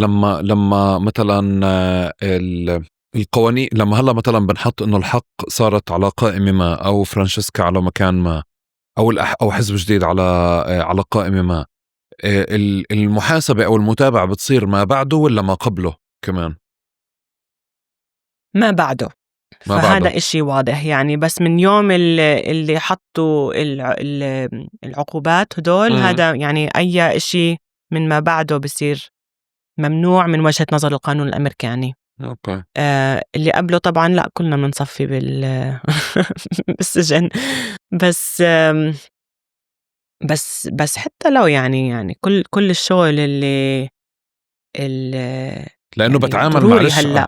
أنا عم بسأل، مش إنه ممكن يتخذ قرار تنفيذي، بس يعني في لما بنحكي مع ناشطين ولا مؤسسات طوال الوقت بتحس بتحضر ملفات لإلهم. فدائما الواحد بيحكي عندي 200 قضية ولا 3 قضايا ولا مش عارف إيش قضية، ولا ممكن يصير معي حوار ولا كذا، سواء جمعية ولا أفراد. وفعلا في قضايا وفي ملفات عم تتجمع يعني. وواضح إنه كل فترة وفترة بتطلع قوانين جديدة. فبحاول بس أفهم يعني أثر تجميع الملفات هذه في التحضير لقضية، وإذا بلحظة ما مثلا في جمعية جديدة تم حظرها، العاملين جواها كيف الإشي برجع عليهم، أو إنه خلص بتبلش مرحلة جديدة إنه محظورة هذه المؤسسة وكل التعامل معها ممنوع، ومنصير نحاسب ما بعدها. مش متأكدة إذا فهمت بالضبط. يعني أنت بتسأل إذا مثلا في بكرة حطوا حظر جديد أو صنفوا مؤسسة صح تدعم الإرهاب أو تدعم المحكمة الجنائية. يعني أي حد بالإنجليزي اللي who's an agent of this organization، يعني اللي هو اللي يعني بيشتغل بالمؤسسة أو مثلا على البورد، بتبقى العلاقات معه مع هدول الأشخاص كمان يعني ممنوعة لأي. بس هذا بس للي عندهم يعني بس للأمريكان اللي موجودين في أمريكا أو أمريكان اللي بريت أمريكا، أو لمؤسسات اللي لهم علاقات في أمريكا. يعني مثلا إذا أنت بفرنسا وما إلك أي علاقة وما بدكش تسافر على فرنسا على أمريكا بكل، يعني ما إلك أي إشي بأمريكا، ممكن تكمل شغلك مع هدول المؤسسات اللي انحظرت. بس المشكلة إيش؟ إذا أنت لما بتيجي تفتح عن جد يعني تشوف الناس كيف حياتها، فيش حدا ما إله أي علاقة في أمريكا. يعني هاي مشكلة الإمبريالية، يعني البنوك كلها أي حد عنده حساب دولارات تمرق من أمريكا، صح؟ هلأ الممولين اللي بدهم مثلا يمولوا مؤسسات بلاقوا إنه حتى لو هن مش موجودين بأمريكا، بنوكهم موجودين في أمريكا أو عندهم فرع في أمريكا. فهذا اللي ببلش يعطيك فكرة إنه قديش هاي شاملة، أو قديش العقوبات يعني رح تأثر على كل شيء، أنا كل نواحي الحياة أو الشغل. ديالا كتير بنحكى على يعني على كيف القوانين بتم استخدامها وتكييفها وتخصيصها ضد المسلمين والعرب يعني على مدار 20 سنة، وكتير نحكى على هذا الموضوع يعني، وخاصة على النسب والأرقام المعتقلين، ونحكى كمان على التفوق الأبيض يعني صار في كتير نقاش وتسيس النقاش اللي بدلل إنه في متابعة للمسلمين والعرب بشكل أساسي، وإنتم بتستخدموا القانون لقمع هدول الناس بشكل أساسي. بس كمان كنت بنتبه لفكرة إنه في إشي على الفلسطيني أكتر. وأنا بدي أسأل هذا السؤال من غير يعني الدراما الفلسطينية أو يعني هيك شوفة الحالة الفلسطينية تبعت إنه إحنا كل إشي عنا خاص ومخصص. بس انتبهت إنه في أشياء يعني كمان بتم تخصيصها للفلسطينيين، زي كأنه بلاير إضافي عن العرب والمسلمين. هذا مزبوط أو يعني مبالغات فلسطينية؟ لا أكيد مش مبالغات. وإحنا اشتغلنا كتير على هذا الموضوع، إنه كيف كنت أحكي إنه الديسكورس أو السياق في أمريكا على الإسلاموفوبيا زي محا طبقة مهمة من التحليل اللي هي الطبقة السياسية هاي، واللي ويعني كلمة فلسطين. فإحنا طلعنا بتقرير قبل يعني سنة ونص تقريباً، هو جرب يرجع يدخل التحليل إنه المفهوم إنه فلسطين هي كتير من هالقوانين والسياسات إذا بتروح بتفتش يعني على أصلها، بتشوف إنه في كان دايماً في كل المراحل في أمريكا دايماً كان في إشي إنه قمع الحركة الفلسطينية في أمريكا. هلأ مثلاً زي شو؟ أول مرة كلمة الإرهاب terrorism تدخل بالفيدرال ريجستر اللي هي زي لاحقة القانون الأمريكاني، هي بالكونتكست إنه الأنروا، إنه كيف التمويل الأمريكاني بيقدر يوصل للفلسطينية وبلا. بس إشي إنه هاي أول مرة كلمة الإرهاب تدخل بالقانون الأمريكاني. كل أول مش إحنا حكينا على هدول يعني قائمة Special Designated Nationals، أول مرة بتشوف فئات أو institutions محظورين حطوهم يعني على القائمة هدول يعني فلسطينية. ده إحنا فتحنا زي إيش بالعربي التروجن هورس، يعني بفكر على فلسطين إنه كيف بدهم يدخلوا سيستم قمع. أهون وأسهل إشي إنه تبلش بفلسطين وبعدين بتوسعه لفئات تانية أو فهذا الإشي يعني كتير إذا بتروح بتتفرج على معلش التاريخ أعطيني كمان البحث. أمثلة عشان أنت فلسطينية بدي أشكك أمثلة. فيك. فلسطيني أنتوا بتحبوا تأفروا كل شيء، إحنا دايما عنا يعني إشي مخصص. شوفي مش لازم يعني كمان يعني نقول إنه فيش قمع بمجالات تانية، يعني كل شيء هو ببني على بعض، صح؟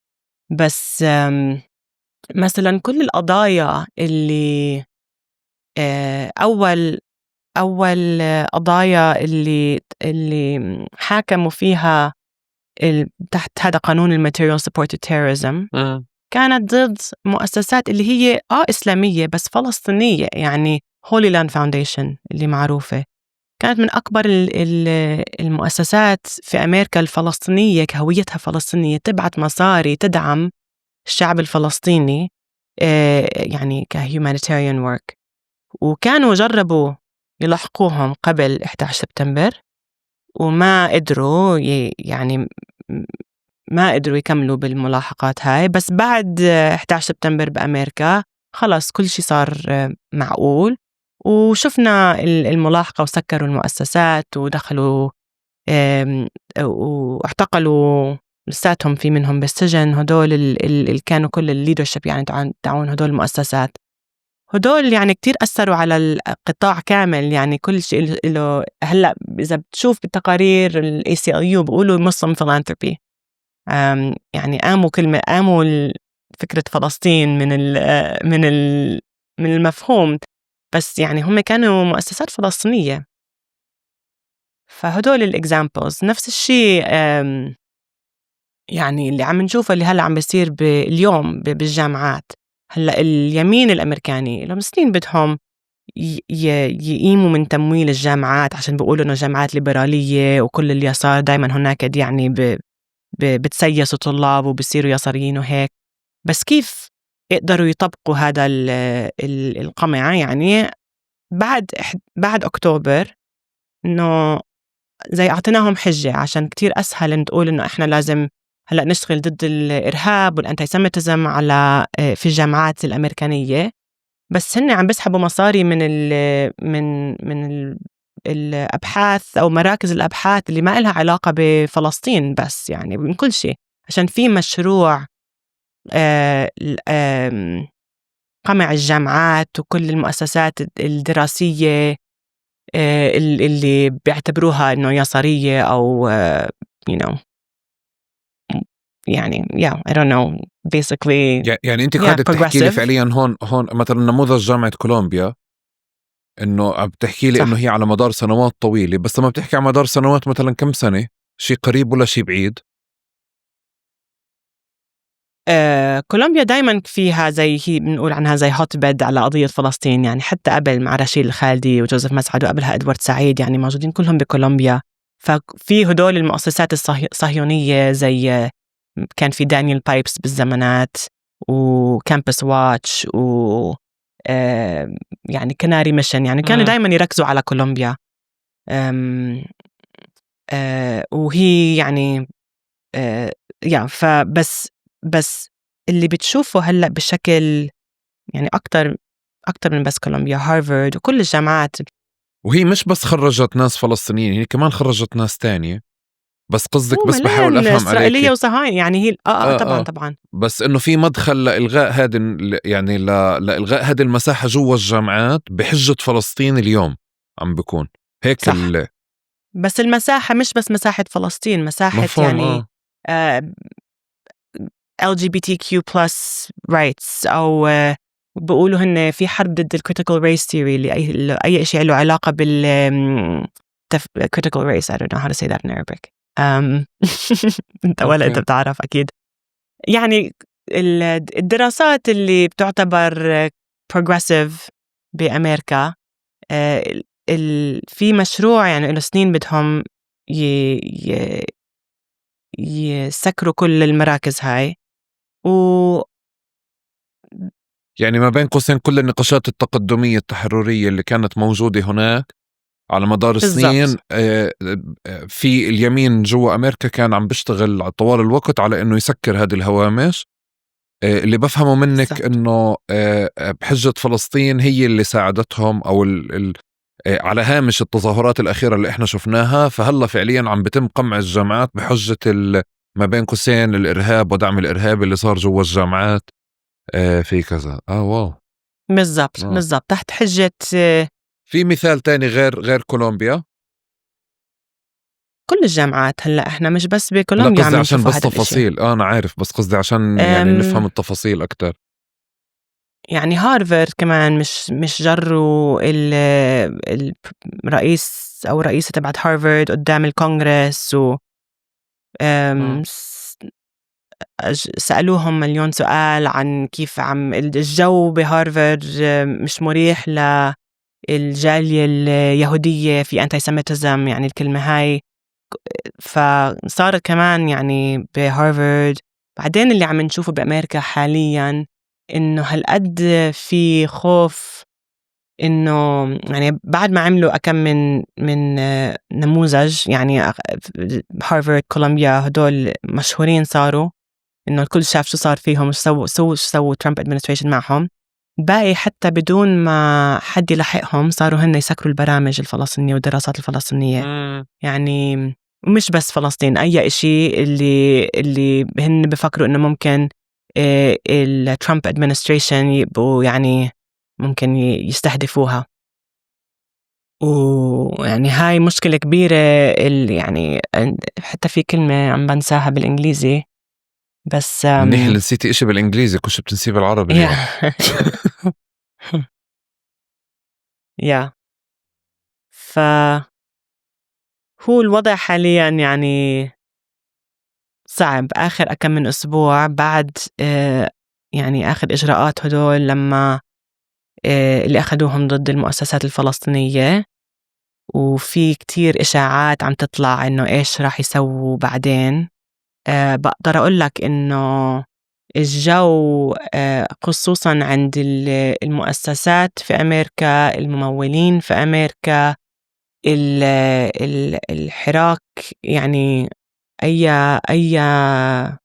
حتى إشي مش فورمال منظمات، يعني كتير في خوف حالياً، كتير في تردد إنه إيش نقدر نسوي. والناس يعني مش بس فلسطين على فكرة، أي إشي يعتبر يساري. في يعني أنا عشان محامية والناس بيجوا بيستشيرونا لما بدهم يعرفوا كيف يحموا حالهم، مش قادرين نرد على كل التليفونات والمسجات اللي بتوصلنا على سيجنال وإبصر وين توصلنا هلأ. يعني هالقد ناس عم تطلع بتقول أنا كنت هيك مفكر أسوي مشروع بس هلأ مش راح أسويه عشان خايف إنه يلحقوني، أو كيف ممكن أحمي حالي من الموج الجاي. ف يعني الوضع طبعا كله هذا عم بيصير، وغزة تباد يعني بنفس الوقت. زي بنشوف إنه في تصعيد هناك بأمريكا، بنشوف هون تصعيد. وصعب الواحد دايما يذكر الناس إنه لازم نربط الشيئين هدول مع سوا. يعني محمود خليل اعتقلوه في نفس اليوم اللي وقفوا وقف إطلاق النار في غزة، اليوم اللي بعده أظني مارش 8. فكنا إحنا بعدين يعني ركزنا على إيش عم بيصير والقمع في أمريكا، يعني كملوا على غزة. يعني طبعا بعرفش إيش بيطلع في إيدنا في أمريكا نسوي بس هو هذا يعني بدهم يسكتوا الناس عشان ما يبقاش في ضغط سياسي. يعني كان في واضح إنه في ضغط مش بسيط عم بنعمل، يعني عشان هيك كل العالم التفت للجامعات. يعني إذا بس على حراك الجامعات قديش كل العالم صار يعني تحول هيدلاين الأول هناك. يعني حتى الناس في غزة نفسها صارت تتابع كمان الشيء في الجامعات. بس أنت اللي قاعدة بتقولي لي إياه كمان إنه يعني زي كأنه عم بتقولي إنه في أصلا استراتيجية للتعاطي مع هذه التظاهرات، كانت إنه تقمعي بشكل كتير واسع وبكتير أشكال، حتى لو بعدين واضح لي إنه في أشياء بتم التراجع عنها بعد ما تترافعوا، يعني زي قصة محمود خليل. بس مقابل فعليا إنك أنت تمنعي هاي حالة المساندة وحالة حالة التظاهر أو حالة الدعم اللي ممكن تكون لغزة يعني. والناس بتصير تشغل في حالها أكتر، يعني بتصير إنه تخاف على حالها، تسوي دو ديليجنس وتسوي إنه كيف راح هلا نحمي المؤسسة تبعتنا وكيف راح نحمي حالنا من القمع اللي جاي.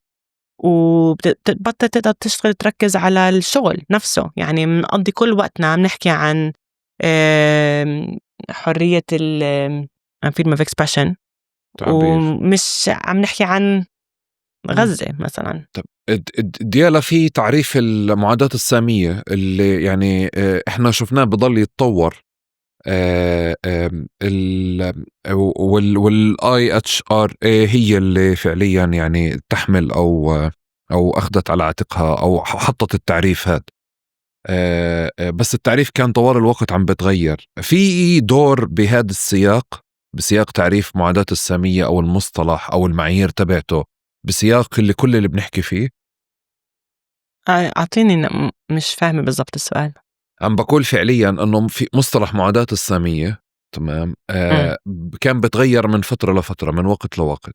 أوكي، هذه المرة بالكامل كانت كل الإجراءات اللي عم نحكي عنها كانوا بقوموا فيها بمعزل عن تعريف معاداة السامية، لأنه سابقا كان طوال الوقت فعليا بتم استخدامه لقمع طالب أو مدرسة أو كذا. شعرت بهذه المرة أنه كان في ذكر لمعاداة السامية على مستوى الإعلام، بس على مستوى كمان إجراءات وعلى مستوى قوانين مرات كنا نشوف أنه كانوا يحتاجوا تعريف معاداة السامية للتصدي فعليا أو لقمع حدا، وأحيانا تاني مش محتاجين. فكنت أجرب بس أفهم كل مصطلح معاداة السامية بهذا الوقت ما بعد 7 أكتوبر قد كان في له دور أصلا. وإحنا بنعرف أنه طوال الوقت كان زي البورصة، مرة يعني برفعوه مرة بنزلوه ومرة بضموا حدا جديد لإله هيك. معاداة السامية يعني antisemitism صح؟ antisemitism أوكي. بس كنت أتأكد. شوف، في زي خطين مهاجمة لأي حد، يعني إشي بدي أحكي في إنه تتهم حدا بإنه هو antisemitic، أو تحكي عن حدا إنه هو إرهابي. هدول يعني في زي إذا مش واحد والتاني يعني بالضبط بمشوا مع بعض. اللي صار في آخر فترة هو طبعا تهمة دعم الإرهاب أو الإرهاب دايما هاي كانت زي أقوى وحدة قانونيا، عشان في قوانين ضد الإرهاب اللي هي يعني طلعت بعد 11 سبتمبر، أو إنه توسعت بعد 11 سبتمبر عشان كانت موجودة من قبل. فدايما هذا كان إشي يعني واضح، وأنا أغلب من شغلي هو كان بهذا المجال. هلأ اللي صار في آخر فترة اللي مع ترامب administration بالذات، اللي إنه مع الفياز كل لما روبيو عم بسوي Secretary of State روبيو اللي هو Secretary of State بدعي إنه لما سحب مثلا الفيزا من محمود خليل أو من رميسة أو من يعني 7 أو 8 هدول من الطلاب، حكى إنه هذا إنه الكفاح ضد الانتيسيميتيزم هي أولوية في السياسة الخارجية الأمريكانية، فعشان هيك إحنا عم نسحب كل الفيز لهدول الطلاب، فحتى تخلوا عن أي إشي اسمه دعم الإرهاب، أو أعطوا يعني أعطوا إشي زي more concrete للانتيسيميتيزم allegations. يعني من قبل طبعا أي حد اللي بتتهمه إنه هو anti-Semitic من ناحية سمعة كتير صعبة. يعني طب وأي تعريف اعتمده؟ شو التعريف؟ عم إشي اسمه يعني هو بس كتب ميموراندوم، هذا اللي إحنا عم من رايحين جايين على المحاكم باسم محمود فيها. هي بيقولوا إنه في روبيو استعمل في زي سطر في القانون الأمريكاني اللي ما كان مستعمل من قبل لسنين وسنين، إنه أي حد اللي السكرتير أوف ستيت اللي هو إيش بالإنجليزي بالعربي يعني روبيو من وزارة الخارجية في أمريكا، بتقولوا إنه هو شغله أو رأيه ضد السياسة الخارجية الأمريكانية، بيقدر يسحب منه فيزا أو حتى الجرين كارد. فهذا هو الخط. بس ما عمره حد استعمله هيك. يعني كانوا بوقت من زمان يعني في قضايا بس كتير قليلة، ويعني لما كان في مثلا واحد جاسوس من السوفيت يونيون أو هيك إشي، مش واحد طالب قاعد عم بتظاهر. هلأ اللي أطلعوه من هذا القانون حكى إنه روبيو عم بيقول إنه أنا بقدر أصنف حد إنه هو شغله أنتي سيمتك، أو إنه النشاطات تبعته مثلا في أمريكا ضد السياسة الخارجية عشانها بتشجع الأنتيسيميتيزم. وإيش اللي هو عم بيشجع الأنتيسيميتيزم؟ كل المظاهرات دول اللي بالجامعات. فهذا هو كمان يعني زي تصعيد ما كانش يعني ما كانش موجود من قبل، وإشي جديد. نعم. أوكي. يعني إحنا يا أصلا شفت؟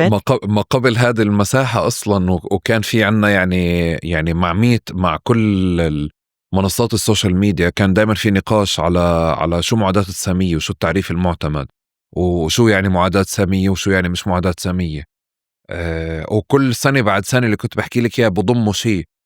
كنت بجرب أشوف انحكى كتير معاداة سامية، بس مش قادر أمسك التعريف. أنت عم بتقولي لي إنه كانوا لمرحلة بالقوانين بيستندوا على فكرة معاداة الإرهاب. ما بعد 7 أكتوبر فعليا صاروا يستندوا على معاداة السامية.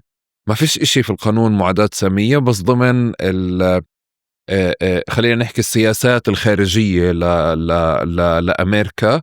فمعاداة السامية هي ضمن سياساتها. فإذا في حدا فعليا يعني في شبهة إنه معادة سامية وفقا يعني شبهة، فبتم ممكن يلغوا الفيزا تبعته، وأنتوا بعدين بدكم تترافعوا. يعني هذا شكل مواجهة بالضبط، هلا موجود. واو.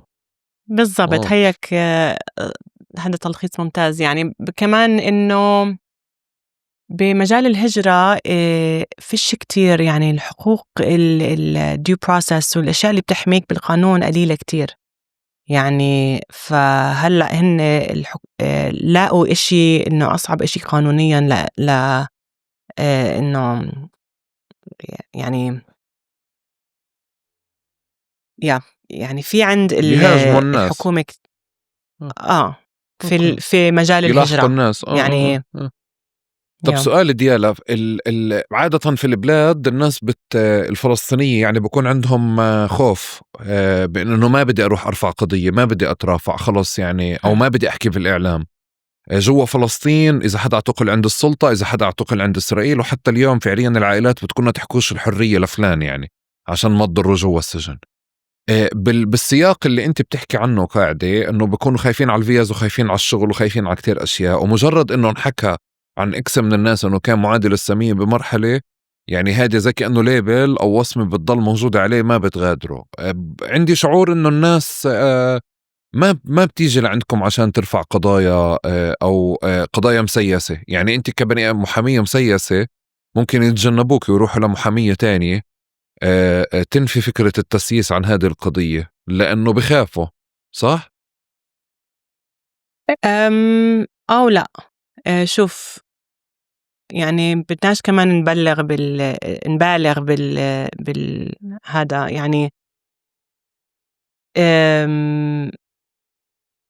أظني في ناس تيجي يعني بتفضّل خصوصًا بوضع وظروف هيك، يعني تخ ت ت يجوا ما عندكم أنتو. ما بييجوا لعندنا هدول عشان إحنا بنشتغل مع النشيطين. يعني إحنا بنشتغل مع المسيسين، بس هدول مثلا كل الزبون الناشطين تاعنا. بيجوا لعندكم، ولا في ناشطين بتجنبوا ما بدهم يرفعوا قضايا مثلا من خلال، أو ما بدهم يحكوا في الإعلام؟ يعني أنا مش المحامية الوحيدة بهذا المجال طبعًا، بفهم. بس في ناشطين. شوف هو يعني مثلًا إحنا بنشوف في يعني في ناس ما إلهم خيار تاني، يعني انحطّوا بوضع خلص انحطّوا بالوضع فلازم يعني لازم يدافعوا عن نفسهم. إنه هلأ هم مثلًا أصلا محمود. صار الشيء علني زي حالة محمود يعني. هلأ محمود هم هذا دايمًا باقول إنه الحكومة نقّت واحد عشان يسووا الموديل. يعني محمود ما سكتش، ما خلّاهم يفوزوا حتى رغم ما حطّوه سجنوه ومنعوه من إنه يبقى مع ابنه لمّا انولد ومع مرته في هاي المرحلة يعني في حياتهم المهمة. ما سكت، دايمًا خلّى الspotlight عن عم بيصير في غزة وعن يعني حتى استعمل المنصة اللي أعطوه إياها إنه يكمل شغله ويعني لساته نشيط. أكيد بتشوفوه يعني لساته عم بحكي كل طبعاً. يوم التاني محل. فهذا أنا كتير إشي فخورة فيه إنه هو قدر يكمل ال ال ال يعني هو لساته نشيط ما سكتوه. في ناس طبعا ما بيقدروا يستحملوا الضغط هيك وبرجعوا لورا، يعني اللي إذا في لهم مجال. بس بشكل عام أظن الناس هلأ بتوعى إنه إذا خصوصا بهاي الحكومة هلأ في أمريكا هالقد يعني بنقول فاشية أو authoritarianism، إذا بتعطيهم شوي رح ياخدوا أكتر، صح؟ فهذا دايما الوعي اللي عم نجرب نسويه لما ندخل لقاءات مع مؤسسات وممولين وهيك، إنه إحنا بالإنجليزي to preemptively step back، يعني إنه قبل ما حتى يصير القمع إحنا نسوي self censorship. هذا راح يقوي القمع، أو راح يقوي الدولة، إنه يعني مش راح توقف بس تشوف إنك سكتت. قصدك الرقابة الذاتية اللي إحنا ممكن نعملها على حالنا فعليا، أو القمع الذاتي اللي إحنا ممكن نعمله على حالنا هو اللي راح يخلي القوانين تمشي. بالضبط. وراح يكملوا، يعني مش راح نوقف على هون. هلأ إنه بتقول في أكم من قضية بالهجرة، يعني لسه إحنا ما شفناش إشي، في كتير أشياء ممكن يعني يسووها. هذا دايما يعني البالانسينج أكت اللي منسويه. وعشان هيك إحنا يعني كمحاميين مش بس إنه كيف نحمي حالنا، بس كمان كيف نحمي الإيكو سيستم، كيف نحمي المساحة كلها.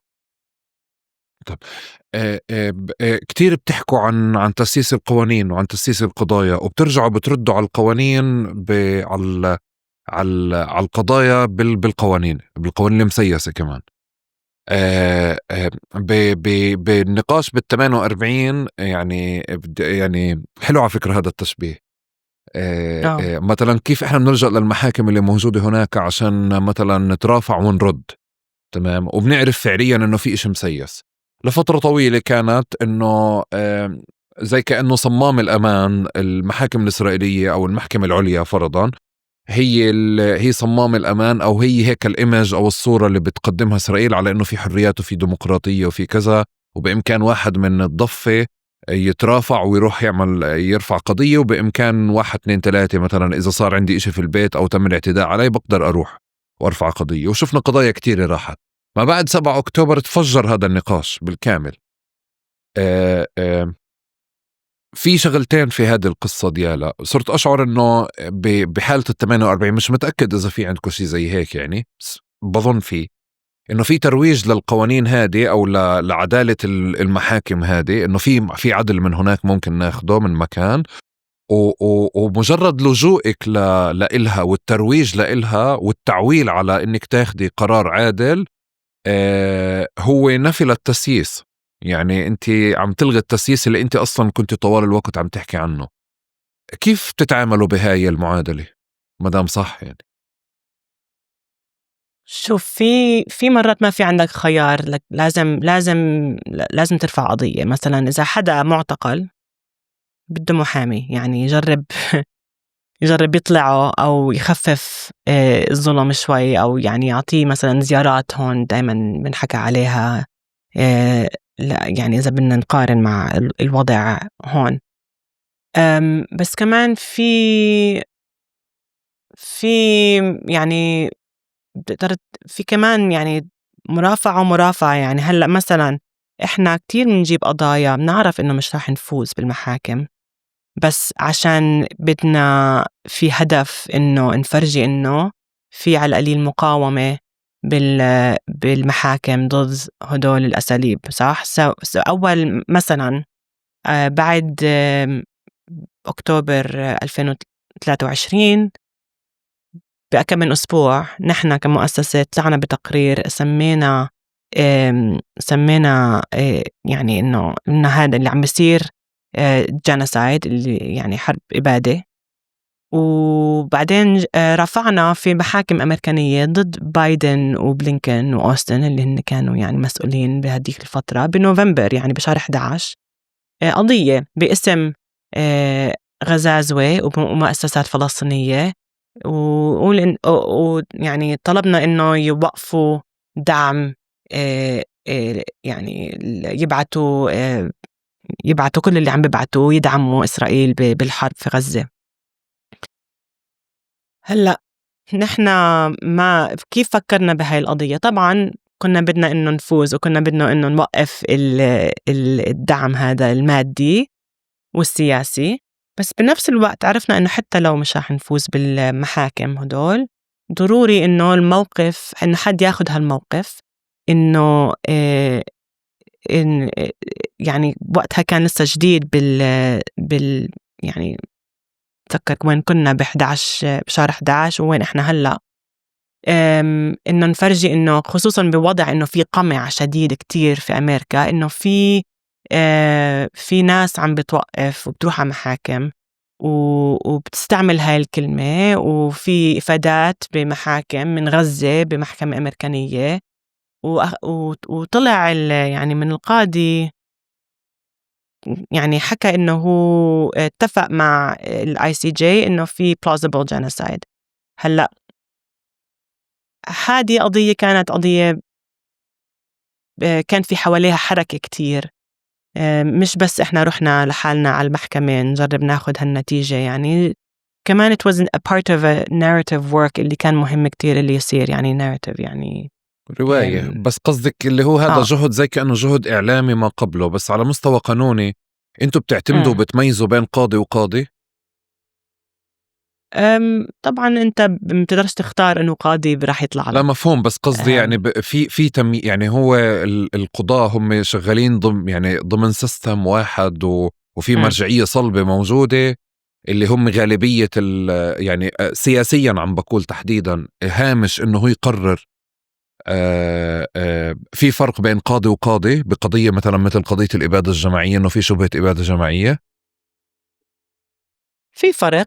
أنت بتقدرش كتير تسيطر على، يعني تسوي اللي عليك وبعدين يعني بتقدرش تسيطر على شو أنه قاضي راح يطلع لك مثلا، هو هذا it's random. بس بشكل عام إحنا بنعرف وبناخد بالاعتبار إنه إحنا مش عم نشتغل زي بفاكيوم، إنه إذا نشتغل بقضية هيك في كمان هدف advocacy وسياسي ويعني برية المحكمة. هلأ بقضية زي قضية ضد بايدن لما يعني رافعنا واستعملنا الجينوسايد كونفنشن US genocide laws، هذا إشي واحد، يعني أنت عم تشتغل على الناريتيف.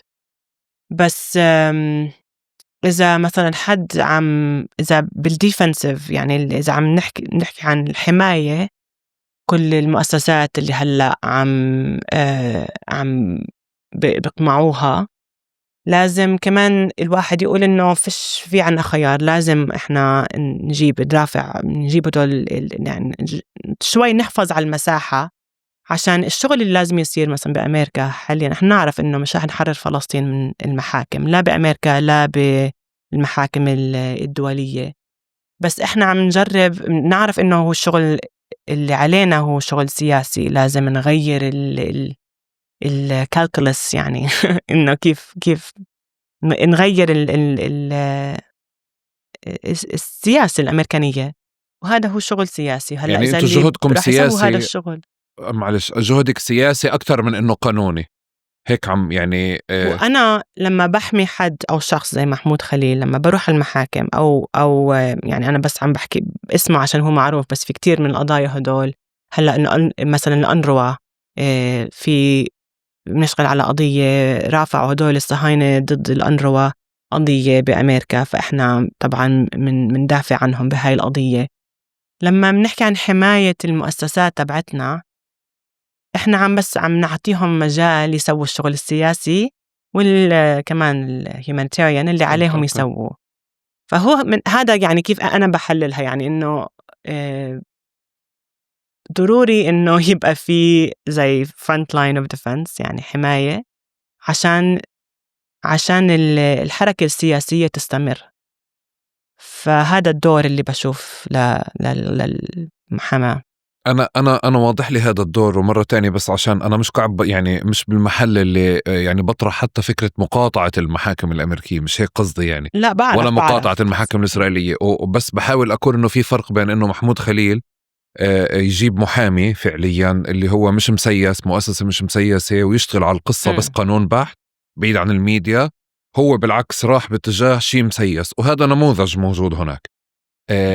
واللي بيعملنا فعليا هذا التناقض اللي ممكن نقول انه لا، في قاضي عاطل وقاضي كويس، قاضي معانا وقاضي مش معانا، يعني وكأنه في مساحة واسعة.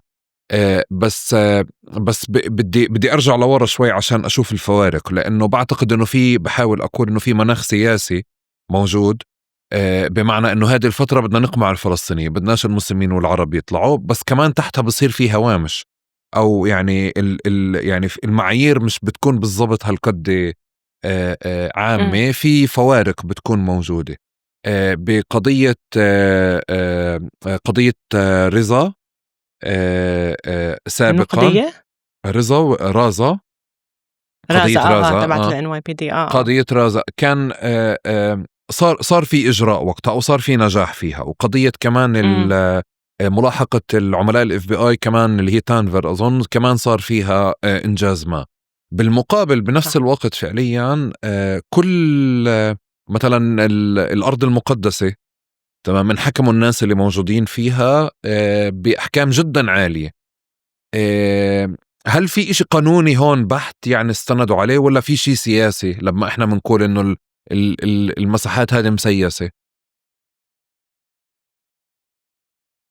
يعني أول فرق بالنموذج اللي أعطيتني إياه هو يعني تنفير ورازا هدول كانوا قضايا اللي نحن اللي تنفير اللي هو اسم الشخص اللي جربوا يضمون للFBI.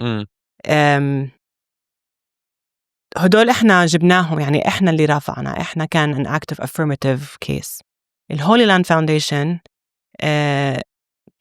كانت قضية الحكومة جابتها ضد هدول هاي المؤسسة والليدرشيب. فهذا يعني فرق، يعني defensive و offensive يعني بس حتى يعني بكمل معك كمان، يعني إنه في معك حق إنه في قضايا وفي قضايا. هلأ يعني مثلا أنا ممكن إذا حد بيجي بحكي لي هلأ حاليا دايما كل يوم بيحكوا معي بسأله كيف ممكن أحمي حالي أو إيش، يعني في محامين بيقولوا إذا عن جد بدك to be completely risk free، يعني بدون أي تاخد أي يعني إذا ما بدك تتجرأ أبداً، يعني ما تبقى إنه 100% محمي، ما تسويش تحكيش هذا البريس ريليس، تحكيش هذا المؤتمر، ما تسافر، ما تقول، ما يعني نعرف نحكي أوكي طيب خليني أحكي لك إيش يعني أنت تقدر تاخد قرار، تعرف كيف تتصرف، تحمي حالك، بس بنفس الوقت مش إنه يعني توقف كل الحكي. هلا في محامين بيقولوا خلص ما تسويش إشي، أنت خليك هيك يا سكر هذا أنت اشتغل بالبروجكتس اللي ما في أي مش راح يجيبوا عليك أي يعني مش حد راح ينتبه عليها، أو خليني أحكي لك كيف ممكن تحمي حالك إذا راح تكمل بالشغل اللي هو أكتر يعني مثلا على فلسطين أو على هذا الإشي المستهدف أكتر. إحنا دايما بنجرب إنه نعطي الناس يقدروا قدرة إنه ياخدوا القرار like to make informed decisions. إيش هو الريسكس اللي عم بياخدوهم، فهم علي؟ أوكي. طب سؤال بنحكى كتير، هذا بالسينما منشوفه، عندكم منشوفه كمان بالأخبار، في فرق بين ولاية وولاية بالسياقات اللي بنحكي فيها؟ اشرحي لنا معلش. هذا درس سينما يعني سياسي ودرس سينما كمان. لازم تجيب حد تاني يحكي لك عن هاي عن جد، بس طبعا في فرق بين ولاية وولاية. يعني أمريكا تاريخها مش يعني طب تعالي نعمل محمود خليل كان محظوظ، هو وين اعتقل؟ هو اعتقل بأمريكا بنيويورك. بس أوكي. بعدين زي ما شفت أول 24 ساعة أخدوه للويزيانا. ليش؟ عشان بدهم إنه القضاء اللي في لويزيانا هن بفكروا إنه القضاء بالويزيانا القاضي هناك راح يبقى أكتر يعني مع الدولة ويمشي كيف الإجراءات. أخدوه يعني؟ شو يعني أخدوه وفقا لشو؟ قرار سياسي؟ سحبوه بنص الليل. قرار سياسي. هو شوف كانوا هذا الاشي بسووه قبل محمود خليل. هذا كانوا عم بسووه بكل يعني بيمسكوهم DHS والهجرة، عشان إشي معروف إنه المحاكم بمحلات زي لويزيانا ويعني بشكل عام لك فلوريدا وهيك محلات بالجنوب أكتر يعني على اليمين إذا بدك تقول يعني بالكونتكست الأمريكاني. فبفضلوا الحكومة بتفضل إنه القضية تبقى هناك من ما تبقى في مثلا نيويورك أو كونتيكت أو محلات بالشمال. هلأ هو عشان هيك بتشوفهم يعني أول هدول كل القضايا، أول كم من قضية اللي أخدوهم خلال 24 ساعة حطوهم بباصات، طيارات، جيبات، ابصر ايش، مرقوهم من الشمال للجنوب، وهناك بعدين واحنا يعني اشتغلنا كتير عشان نرجعهم على المحل اللي اعتقلوا فيه. في فرق.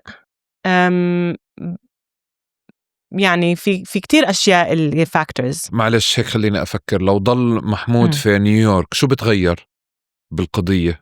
وهلأ رجع على نيويورك طبعا، هو هلأ برا. أوكي. يعني طلع من بطل معتقل.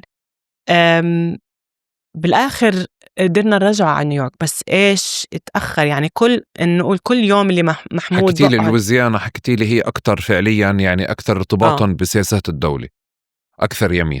شو نيويورك؟ أكثر شو؟ مش راح أقول يسار أبداً عشان لسه كتير يعني. شوف بالآخر أنت ومحاكم هي يعني، وخصوصاً بمجال الهجرة فيش كتير مجال يعني، فيش هالقد حقوق due process وهيك. بس لسه محمود القضية بالإميغريشن هلأ في كمان محكمتين، في الإميغريشن اللي هي محكمة الهجرة، وفي المحكمة الفيدرالية. إحنا قدرنا نرجعه للمحكمة الفيدرالية تبعت اللي متابعة لنيو جيرسي نيويورك المنطقة يعني اللي هو كان موجود فيها الأول ما اعتقلوه.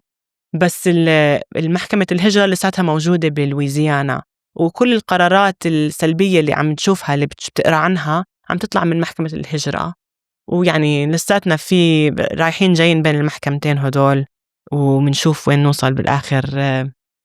يعني لسه القصة ما خلصت أبداً. بس هذا كله من بعيد صعب الواحد يفهمه. ما احنا عشان هيك عم نقول طب نجرب نعمل سؤال تاني. صار في اعتقالات كتير على مستوى الجامعات، بنفع تساعدينا نفهم مثلا انه في اجراءات قمعية اتخذت بالجامعة الفلانية نظرا لموقعها اكثر من منطقة تانية؟ بنفع هيك نحكي كمان؟ في جامعات هو عهوا مين عهوا يعني الإدارة تبعت الجامعة، وعهوا علاقتهم مع الشرطة أو الشرطة المحلية، وعهوا مستوى حركة الطلاب اللي فيها. فبقدرش أقول لك إنه يعني هاي مش مسألة شمال أو جنوب أمريكا، هذا كل شيء بيختلف من جامعة لجامعة. بجرب أمسك فوارق ديالها هيك بس عشان يعني يعني بس الواحد يشوف خبر يصير يفكر يسأل أكتر يعني. طيب مثلا إذا في الأساتذة عن جد اشتغلوا ونظموا حالهم اشتغلوا مع الطلاب، قدروا يحموهم، أخذوا يعني في مثلا اليونيون تاعت الأساتذة إذا نشيطين بهالجامعة، يعني ممكن الطلاب شوي أكتر محميين. إذا الإدارة أخذت موقف يعني بتدافع عن الطلاب، ممكن تشوف إنه في القمع بقل. بس مثلا في كولومبيا الإدارة أخذت موقف يعني إيد بإيد مع الحكومة، يعني بتشوف إنه هذا بيرجع يعني أنا مش هالقد خبيرة بهاي الداينامكس يعني، بس بقدر أحكي لك إنه مثلا في كولومبيا الإيش Board of Trustees بالعربي الأمناء. مجلس الأمناء تعون الجامعة كتير يعني في وجود صهيوني قوي على هذا المجلس. هذا جديد حديث ولا زمان دايما كانوا موجودين؟ لا، من زمان. طب شو اللي تغير فعليا؟ شو اللي تغير؟ صار في حركة قوية بعد الإبادة في غزة. اوكي، يعني بتقصد، يعني بحاول اشوف هيك انه في اشي بالمشهد ككل، بالجامعات بالنشاط بغيره، ما كناش رح نسأل هذه الأسئلة كلها لو ما صار في حالة تضامن ونشاط كتير واسعة وكبيرة بآخر سنتين. وبحاول ومنجرب نفكر انه حتى بالانتفاضة الثانية ما كان في هذا مستوى التواصل والاتصال اللي موجود اليوم. 1 2 بسرعة صارت 11 سبتمبر، فصار في قمع وانتم صرتوا مشغولين بالقضايا الداخلية اللي موجودة. وحتى الأجيال اللي جيلنا وقتها يمكن إذا بسألهم فعليا السؤال اللي سألتك إياه تبع قضية فلسطين، بتلاقي إنه القصة تبعتهم إلها علاقة بالإسلاموفوبيا أكتر من الانتفاضة الثانية في هداك الوقت، يعني الغالبية من وقتها لحتى للسنتين هدول عم بتقولي لي كان في سيت اب موجود. من الماكسيموم تبعه إنه في جامعة ما فلاني حكت فري بالستاين، فبيطلع موقع مثلا بحرض عليها، الجامعة بيعمل معها شيء، مدرسة بحرضوا عليها في جامعة ولا بيلحقوها، بس كمان بتكسب القضية. كان هيك الجو، يعني إنه الإسرائيليين بيحاولوا يهاجموا. هلا أو بيلغوا نشاطات مثلا، أو بيلغوا بخلوك نشاطات تدفع مصاري أكتر إذا بدك تسوي مثلا أو بيشغلوكي في القضايا والمحامين. يعني أنت بدل ما تكوني عم بتركزي بالنشاط كذا اللي عم بتقولي لي إنه صار في نشاط، مش بس يعني الصورة اللي إحنا شفناها داخل نشاطات الجامعات هي في كل أمريكا صارت بكثير قطاعات وعلى مستوى كل الجالية. وفي كمان نقطة بظن ديالا بعرفش إذا بتتفقوا معي فيها، إنه حتى ب 2011 2012 13 الجاليات العربية والمسلمة انضربت لأنه اختلفت على الثورات العربية. فحتى بالمؤسسات الفلسطينية الاتحادات وغيرها وغرياتها كلها انضربت.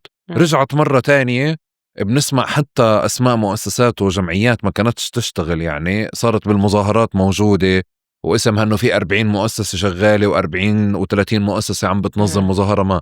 فواضح لي، خليني اقول انه ما بعد الإبادة صار في كمية من النشاطات اللي بتساند فلسطين وبترفض الإبادة، اللي أحيت الجالية. 1 أثرت بالوعي تبع الطلاب بعد ما ركمت على كمان الوعي اللي صار بهبة الشيخ جراح، وانه هم بيقدروا فعليا يعملوا شيء مهم.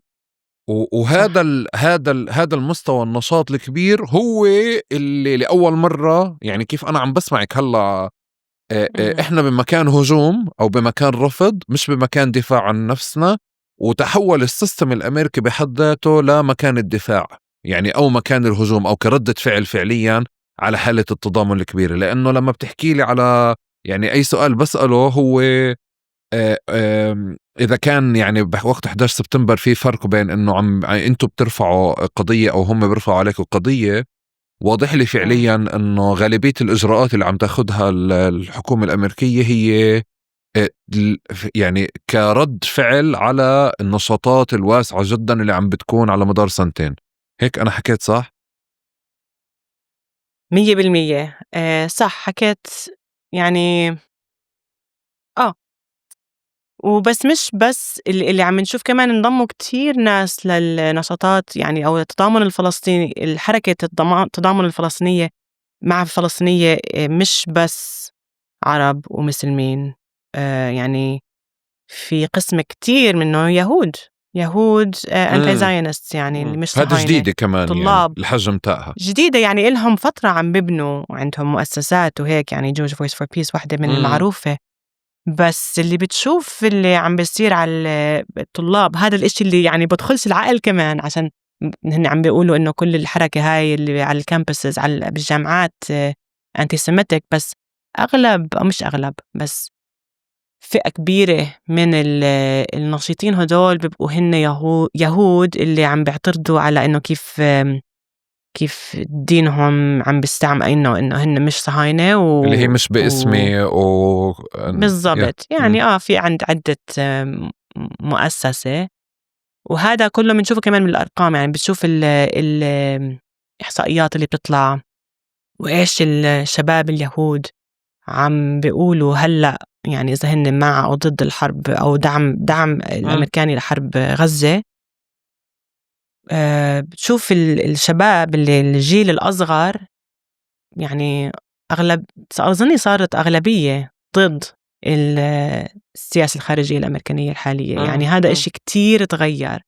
فطبعا في إشي صار داخلي يعني عنا حركات الشباب الفلسطينية كتير صارت أقوى، نظمت، طلعت من الوضع اللي كمان كانوا دايما هن يتطلعوا على فلسطين، بدهم زي دايركشن من فلسطينية الضفة وغزة، ما لقوها فمش عارفين شو يسووا. أظني طلعوا شوي من هاي الأزمة، في صار إشي يعني تفكفك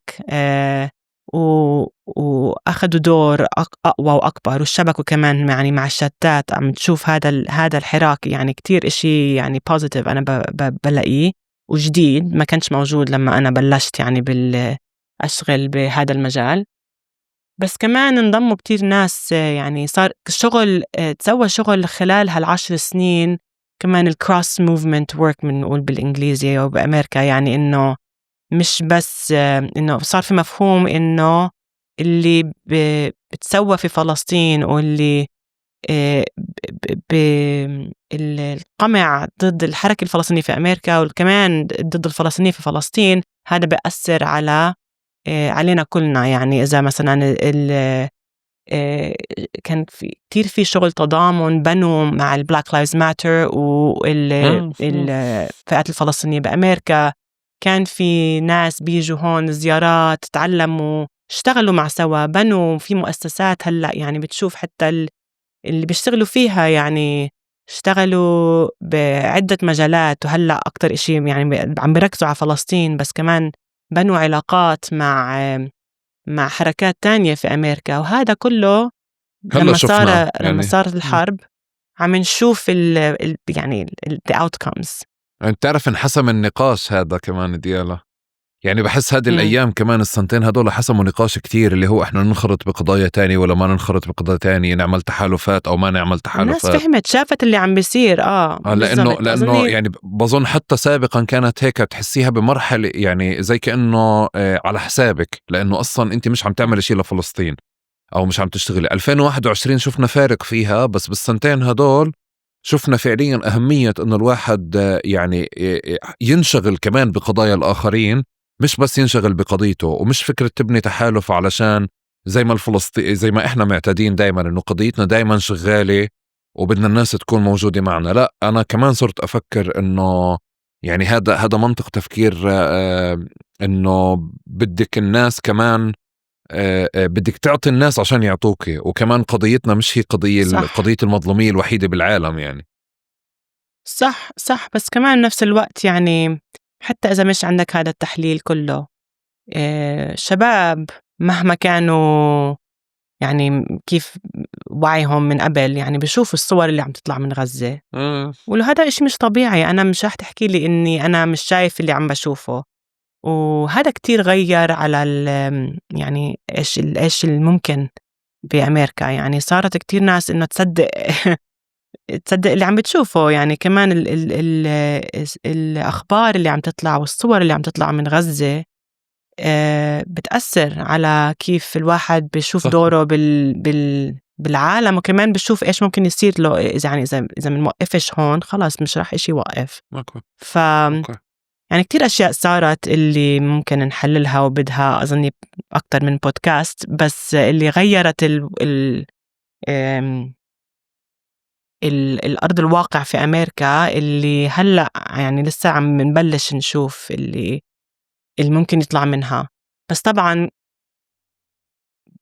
القمع اللي راح يصير كل ما الناس بتحكي هو كمان راح يكتر. وهلأ إحنا هلأ بفترة كتير خطرة بقول لك إنه كتير خطرة في مؤسسات مش راح تبقى موجودة بكرة، يعني في مؤسسات وفي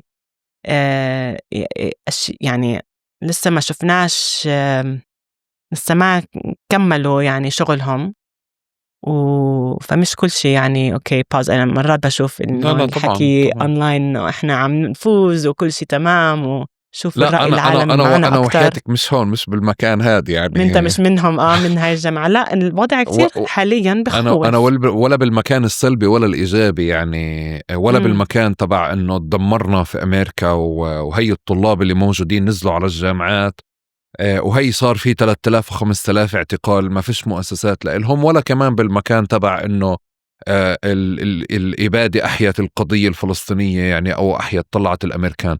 بس بدي أسألك يعني لازم نشوف الشغلتين مع بعض طوال الوقت. بس بدي أسألك على شغلة بظن كمان انحسمت بهدول السنتين، ديالا أهمية التنظيم، يعني أهمية وجود المؤسسات، أهمية وجود الأطر، الاتحادات، أهمية المؤسسات القانونية، سواء في أمريكا أو في مكان تاني. بس أنتوا في أمريكا كيف شفتوها؟ يعني أنا بتطلع قاعد إنه إذا الاس جي بيز أو الان اس جي بي بكل القوة تبعتها وتهاجمت ويدوب عرفت توقف على إجريها، بي واي ام فعليا عم تتصدى لكتير اتهامات وأشياء تانية.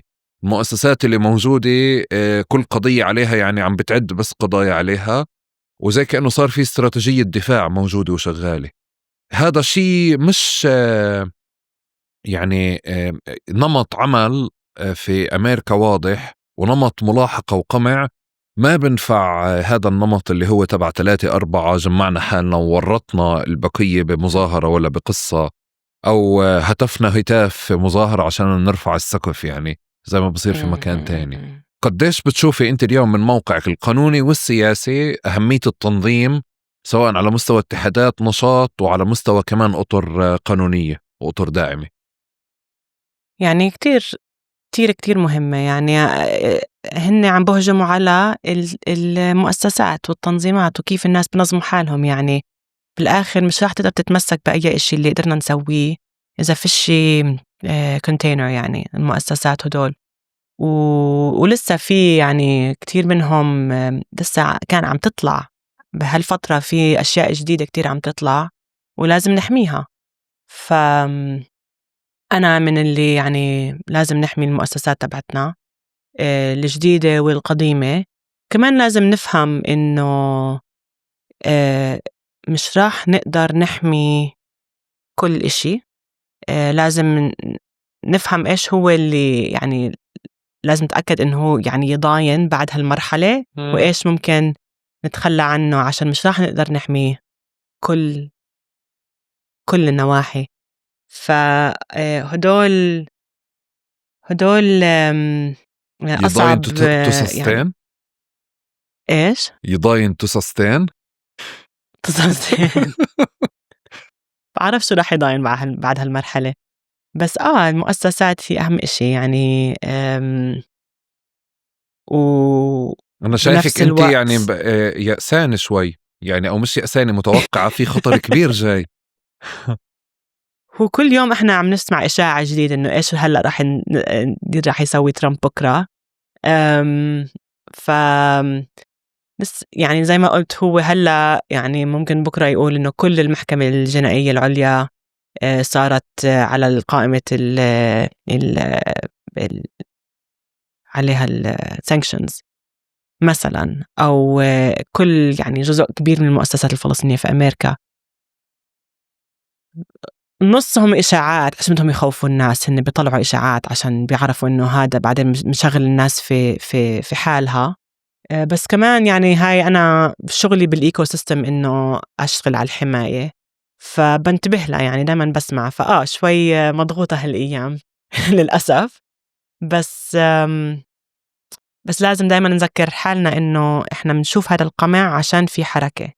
يعني لو ما فيش يعني ما فيش تغير، ما فيش إشي يعني اللي عم بتغير في في في الواقع، يعني مش راح يعني مكانش يعني حطوش كل هالإجراءات يعني منشوفش إشي. فدايما هذا اللي لازم نتذكره. بس بنفس الوقت في لازم نقول إيش هو المهم اللي نحفظ عليه، إيش اللي ممكن نتخلى عنه. أنا هذا على فكرة عم بسمع كتير ناس عم بتفكر بهاي الناحية، يعني في أشياء كنت متمسك فيها كتير خلاص مش رح أعطيك examples، بعرف سؤالك رح تسألني مثلا إيش، بس مش رح أحكي لك. بس يعني إحنا بوضع إنه لازم بس back to the basics، يعني إيش نفكر اللي لازم عن جد طب نتمسك لا فيه تعطيني عشان أمثلة، أعطيني ليبلز، يعني أعطيني هيك يعني تفسيرات، شو الأشياء اللي لازم نتجنبها؟ الأشياء اللي ما كانوش يقدروا مثلا الناس اللي كانت تدقر عليها إشي، يعني ما نقدرش هلأ نشتغل مع بعض غير إذا أنتوا توافقوا على هالإشي مثلا. هلأ أظني فهمت إنه لازم شوي نقدر نشتغل على استراتيجية يعني أكتر، يعني فهموا إنه لازم في قوة بالأرقام يعني لازم